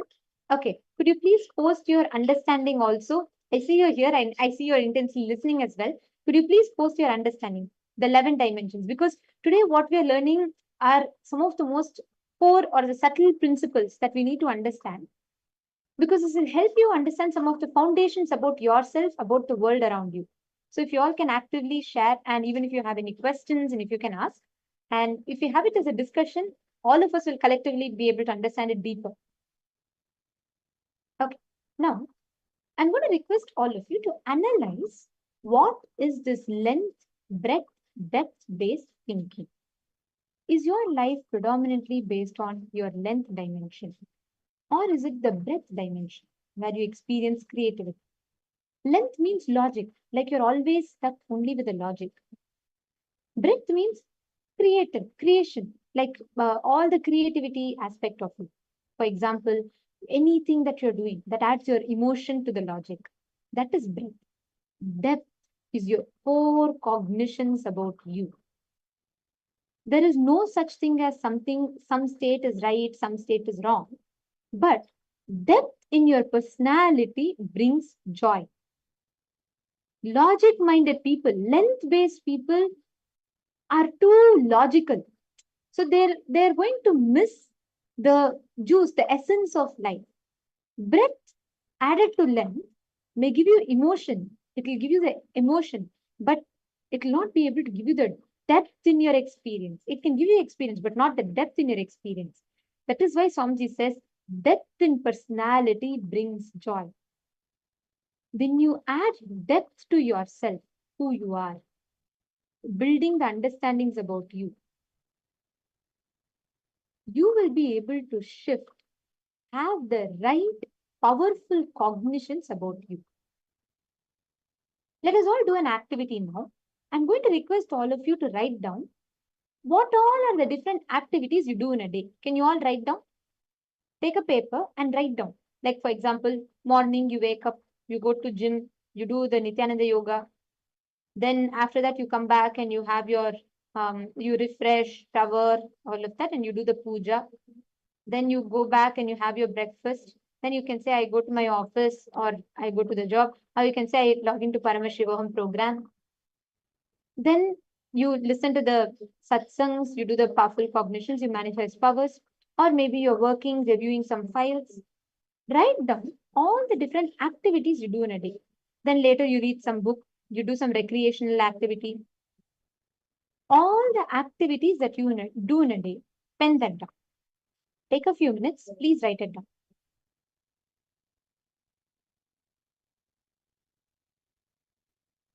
Please write down, just take a few minutes, write it down. Because we're going to analyze based on this, the length, breadth, depth. We are going to analyze all the different aspects of your life, what is filling you, what you're filled with. So please take a few minutes and pen this down.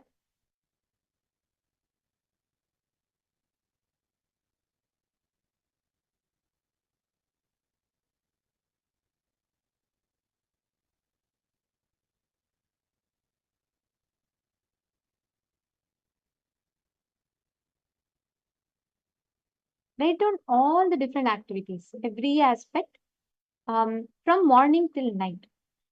Or even if like weekly once you do some activities, you go to maybe a karate class or you go to a swimming class, whatever you do, just write down all the different activities that you do. And you listen to satsang. So all of these, write it down.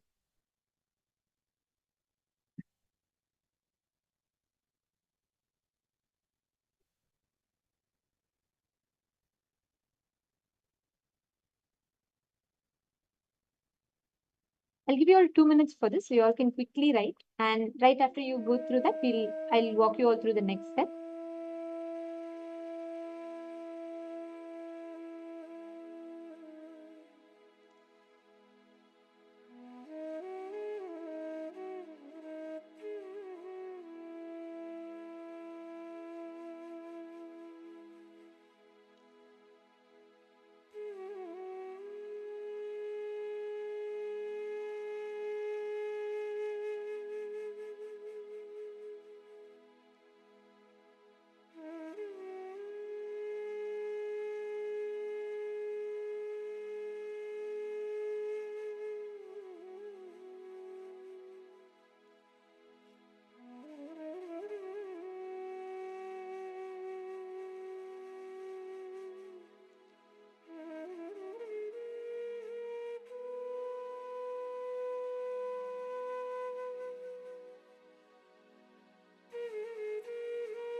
Have all of you finished writing your schedule? If you've all finished writing your schedule, please confirm in the chat. Okay. Have all of you finished, Nithyanandam?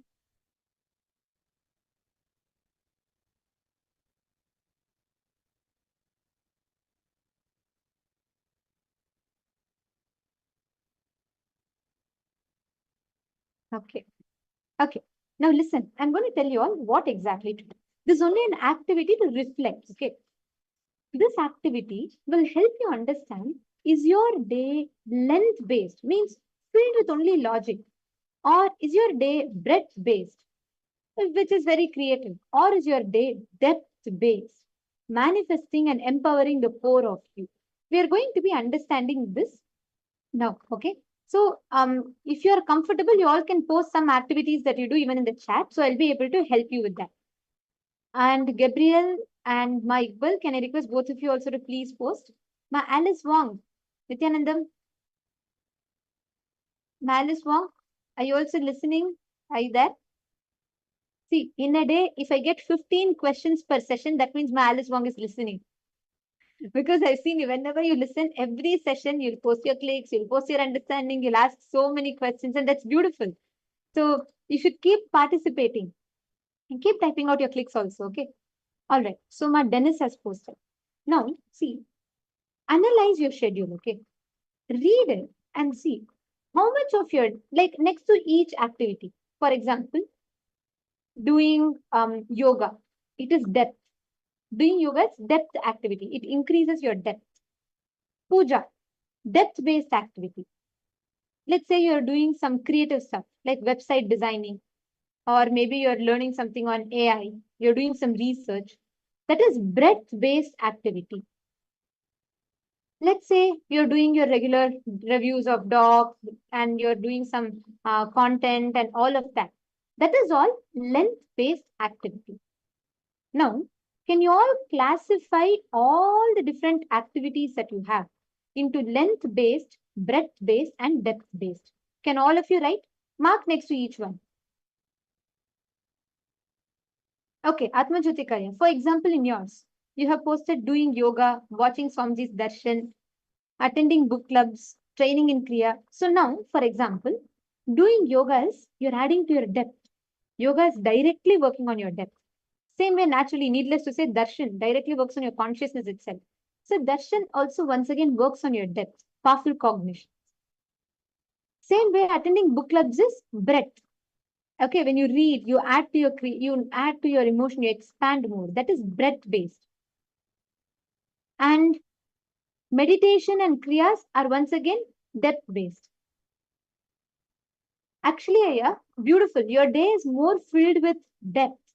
All the activities that you're doing, it is filled with depth. Actually, each of you can analyze and see how much percentage of your day is filled with depth, breadth, and length. Time is, okay, Atmajyotikaya, actually, all of us interact with the time dimension in some way or the other. So time is your existence.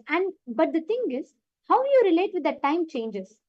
We are going to be learning about time elaborately in another day, but I'll just give you a summary now. Time is a dimension which all of us, you, me, everyone here, and even Swamiji, all of us exist in time. But even in the time-bound dimension, Swamiji is not bound by the time. See, for all of us, time is what? We cognize past, we cognize present, we cognize future. For us, future is unknown. Past is something that we know. Present is we have no control over it. This is what we think. We only limit ourselves to these three dimensions. So our interaction with time is very limited. For Swamiji, on the other hand, time is simultaneous, spontaneous. That is why he is Kalabhairava. He is Lord of Time. Because Swamiji is not bound by time. So time is a dimension you interact with. So it is not one particular activity. All your activities are interacting with time, right? And space is the dimension in which all of this exists. Even in your length, breadth, depth, all of it, there is a space inside of you. So that is a space dimension. Making sense? Now, Atmajyotikaya, next to each activity, write down which are all length-based activity, which are all breadth-based activity, which are all depth-based activity. Write down for each. Same way, Dennis. Dennis, your day is filled with maximum breadth and depth based on what you have posted. But let's say, for example, cooking, cleaning, shopping, all of that will be in length dimension. Okay, so just classify, and this is only for you to understand, just for you to see how much of it. My Iqbal Banu, okay, so that means it's length based. See, you have put breakfast and going to office from 8 a.m. to 5 p.m. Then, yeah, okay. So then you're having some rest and then you come back for the sessions and darshan, etc. So then add in your next to your schedule, write down going to office, length dimension. Having breakfast is again length dimension. Reading book is breadth dimension. Attending darshan is depth dimension. So keep marking next to each of it what is length, what is breadth, and what is depth. Okay, can all of you mark now? Take a few minutes. Mark against each one. Let's take 2-3 minutes. Please mark against each one, which is length based, breadth based, depth based.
Please relax.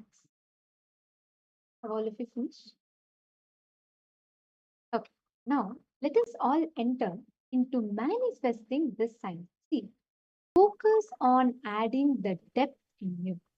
When you focus on adding depth, that depth in you will bring joy in your personality. Okay, now can I request all of you to settle down? We're going to now enter into a very quick power manifestation session. Today, all of you are going to be manifesting the powers of length, breadth, and depth. So today, what we're going to be learning about is now, unconsciously you're accessing the length, unconsciously you're accessing your breadth, unconsciously you're accessing your depth. With this power manifestation initiation, you will have the power over your length dimension. You will have the power over your breadth dimension. You will have the power over your depth dimension. So what I'm going to do now is I'm going to be projecting different places to all of you. Okay. And I'll first introduce what this power is. The powers of length, breadth, and depth is nothing but having mastery over each of these dimensions. Your ability to access any of these dimensions by your conscious will is the power of length, breadth, and depth dimension. Making sense? Are all of you understanding? Actually, there was a very detailed scientific study that was conducted. And this scientific study peered into human brain. And they were able to, so basically the scientists identified that the human brain can perceive and conceive the world as a 11-dimensional multiverse. What science Swamiji had revealed, like what is revealed in Hinduism thousands of years ago. It was only just a few years back that scientists even found it and understood about it. So there's using a study, very detailed study called algebraic topology. They use a method called algebraic topology to identify what happens in a human brain. How a human brain constructs. See, we all know 1 dimension, 2 dimension, 3 dimension. So we only know that in maximum 4th dimension, and we're trying to kind of enter into understanding what is 5th dimension. But what Hinduism talks about are 11 dimensions of the cosmos. And we have the ability to construct and access those 11 dimensions. Swamiji is giving this science as a gift to all of us. Your brain can see, perceive, cognize, and understand 11 dimensions of the cosmos. This is what Paramashiva calls a person who can access the 11 dimensions. He is called a Jita Bhuta Gana, means a person who's having an ability to access mastery over the length, breadth, and depth dimension. So this Shastra Pramana is given in the Vijnana Bhairava Tantra. Very beautifully Paramashiva reveals. And I'm going to be chanting the Pramana for all of you. Tanmasamatram abhyasam yah karoti dine dine sarva papa vinirmukto roganna sayate hi saha samvatsara kritadhyasam bhairavo bhavati dhruvam animadi guna labdhva jita bhuta gana swayam. A being who's established in that space of oneness, the Lord of completion, time and space, he obtains and expresses the power of anima, which are the 8 major powers. And he, by his own self, conquers all the elements in length, breadth, and depth. He becomes a Jita Bhuta Gana. This is the exact power all of us are going to be manifesting. So understand, now what power we are going to be doing is your ability to access. Okay, Malice, you're asking. Wait, I'll just read. Okay, there are so many questions I'm just seeing. My Iqbal Bano is asking, physical events is length based, sitting with session is breadth, Maji, is that right? And what is the depth basis, Ma? I'll explain. Ma Alice and Ma Iqbal Bano. For both of you, I'm repeating. Listen carefully. Ma Iqbal Bano and Alice Wong. See, length is logic. For example, 2 plus 2 is 4. Simple logic. That is length. All the things, mathematics, softwares, everything is built only in logic dimension. Breadth is when emotion is infused into logic. For example, any creativity that you do, all creative things. For example, art, music, dance, poetry, pottery, interacting with nature, all of this is breadth based, which makes your emotion flow. See, flowing length becomes breadth. Basically, when your logic is flowing, it becomes emotion, creativity, breadth. Depth is working on your core cognitions about you. That is depth. That is why sometimes when you're not having, that's why people feel, a person is very shallow in the way they talk when they don't have depth. Because depth is your ability to connect to yourself, your ability to access what you think as you. See, Mike, you sitting in front of the computer full day and working on the laptop, seeing just reviewing docs or doing some basic things, all of that is length because you don't you don't need your emotion in that, right? When you're reviewing a doc or when you're going through files, you're not involved emotionally into it. It's just your length dimension, correct? But when you are reading book or when you are, let's say, drawing, you are experiencing your breath, your emotion is flowing into it. Same way, when you're listening to satsang, when you're doing puja, it is your depth. It is adding something much more than emotion to you. It is giving you core completion at the root cognitions you carry. Right? My Alice and my Iqbal, is this making sense to you both? Are you both understanding? So length is logic, breadth is creativity, depth is the cognitions you carry. That is why depth in your personality brings joy. Now, when you access your length, breadth, and depth dimension consciously, you become the master of it. Means you will be able to manifest all the powers related to length, breadth, and depth. Nithyanandam, Piotr Vajdaya, welcome. Nice to have you here. I'm actually seeing you after a long time joining. Nithyanandam, how are you doing, Aya? Piotr, you should sit and manifest powers. Come on, for the number of Paramashivohams and programs you have attended and all the powerful cognitions that you have received from Swamiji. By now, you should have been demonstrating the powers as a Trinetra Tilak and Nityananda Yogi. So sit this season and decide to have breakthrough in power manifestation, okay? So attend the sessions. Surely you'll have a breakthrough. Okay, so now we are going to be understanding about the length, breadth, and depth, how to manifest as power. Listen carefully. In Hinduism, we have great enlightened beings, people who were able to manifest mastery over length and breadth. Actually, how many of you have heard about Srinivasa Ramanujam? Have any of you heard? Do any of you know Srinivasa Ramanujam? He's popularly dubbed as a man who knew infinity. The Western society knows him as a man who contributed to the field of studying the entire cosmos and science. He's contributed way too much. Okay, I'll share a photo of him with you also. You'll probably recognize. Actually, Srinivasa Ramanujam he's a very, very well-known, prominently known for his ability to calculate from a young age. He was able to see any complicated. Actually, this very beautiful incident that happens where in his young age, he had no formal education. He was an Iyengar, means he was a Hindu Iyengar who worships Mahavishnu. And he was born in a village in a Hindu temple town in India. And when he is just 7 or 8 years old, he was playing. So all his friends are all playing and he never connected to them much. He saw two of the college going students. He's just 7 or 8 year old boy who has had no education at all. He sees some two college going students sitting in the book and they're breaking their head about, they're complaining to each other about a very difficult math formula to crack. So what happens? He goes to them and he says, "Can I see your book?" They both mock him saying, "Hey, you don't even know ABCD in English. What are you going to do with this?" So he says, no, please give me. I just want to see it once. So they say, "All right, you just play with it," and they'll go somewhere and come.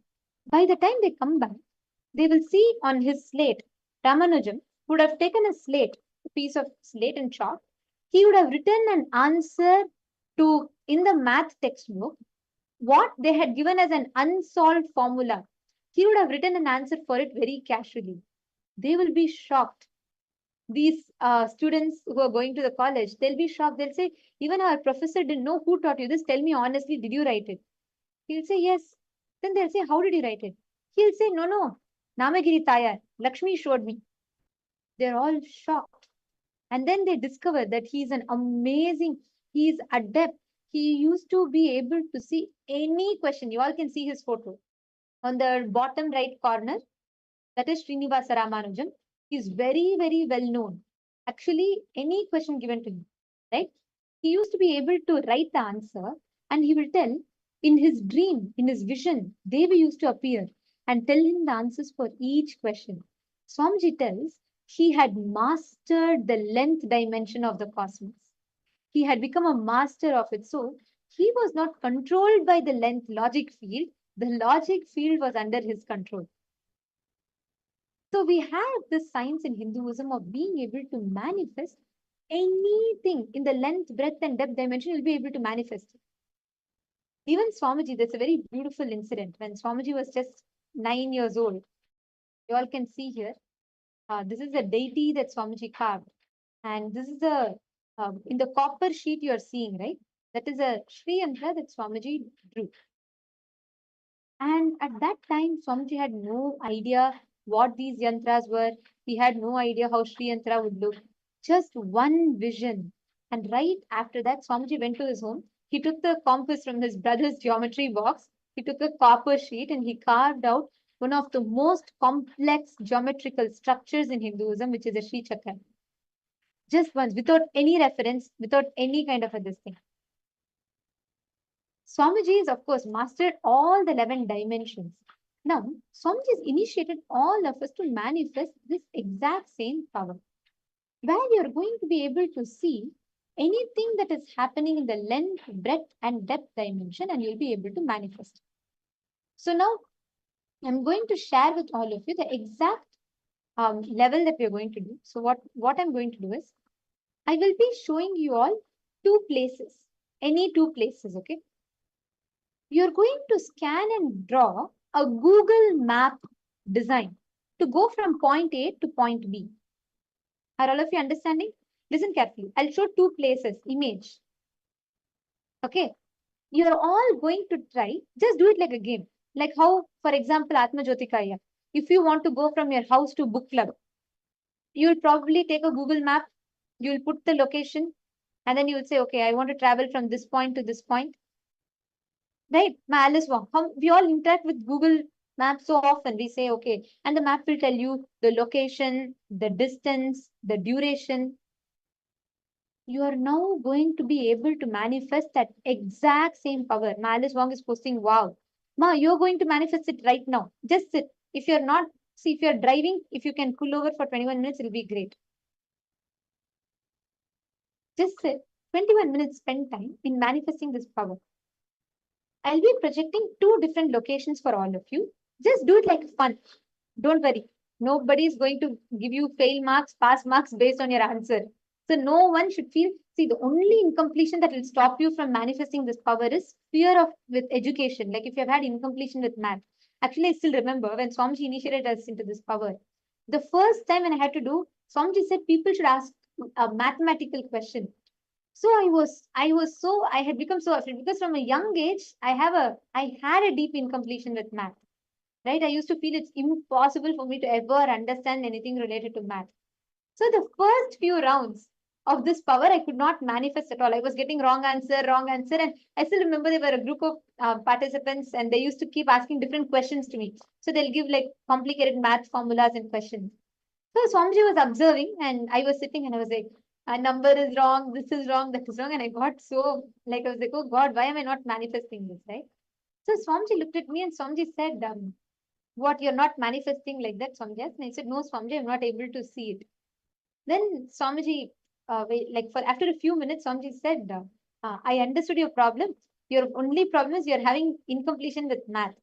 So Swamiji said, I'll give you another way. And Swamiji told them all to ask me the same questions as different scientific questions. So I still remember the first question they asked me was distance between two planets. They had given me two planets, some like a alphabet, like it's a planet out of our galaxy from planet Earth. So whatever distance they had written, I could tell that. I got that exact answer correctly. So Swamiji explained so beautifully at that time that it is only your incompletion with education. That is the only thing that will stop you from manifesting this power. So all of you here, for the next few minutes, drop all your resistance. If you have any incompletion with math, science, physics, chemistry, biology, all the subjects, you keep it out of your head for some time because this is no way related to any of your studies. The moment I said so many of you are resonating and laughing, understand, education system like literally boxes you into some small, like limits your all possibilities. Now Swamiji is awakening your intelligence. He is awakening your true intelligence by manifesting this power. I am going to be projecting two places. Please scan and identify like a Google map. Take a piece of paper and pen, draw a Google map. You're going to draw the distance, duration, how to go from point A to point B, where is this place, all details. Clear? Are all of you clear so far? If you're all understanding what you should do, can I request you all to post in the chat, please?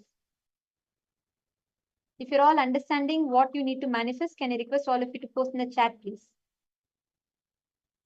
Okay. Ma Alice Wong understood, okay. Ma Shukrendraananda, where is your son? Ma Shukrendraananda, you should make him. If he's sleeping, don't wake up. But if he's there, bring him. Make him sit. Okay, no problem. If he is able to, just make him sit and manifest powers. After all, he's going to be a future Balasan. You're going to be a Kailasavasi, so bring him now itself and start training him in power manifestation. Ma Shukrendraananda, the day you met Swamiji, the day you came to Paramashivoham itself, you should have come, you should have joined Kailasavasi. So already you are in the waiting list only. So you have to, you're anyways going to come to Kailasa. So now itself start making your son manifest powers, prepare him. He's going to be a Balasant of Swamiji's. Okay. So now I'm going to be projecting two places. All of you, please take a few minutes and start writing this down in a piece of paper. Draw the location, distance, duration between these two locations. Please chant the Mahavakya. Connect to Swamiji. Om Nithyananda Paramashivoham. Om Nithyananda Paramashivoham. Om Nithyananda Paramashivoham. Om Nithyananda Paramashivoham. Om Nithyananda Paramashivoham. Om Nithyananda Paramashivoham. Om Nithyananda Paramashivoham. Om Nithyananda Paramashivoham. Om Nithyananda Paramashivoham. Om Nithyananda Paramashivoham. Om Nithyananda Paramashivoham. Om Nithyananda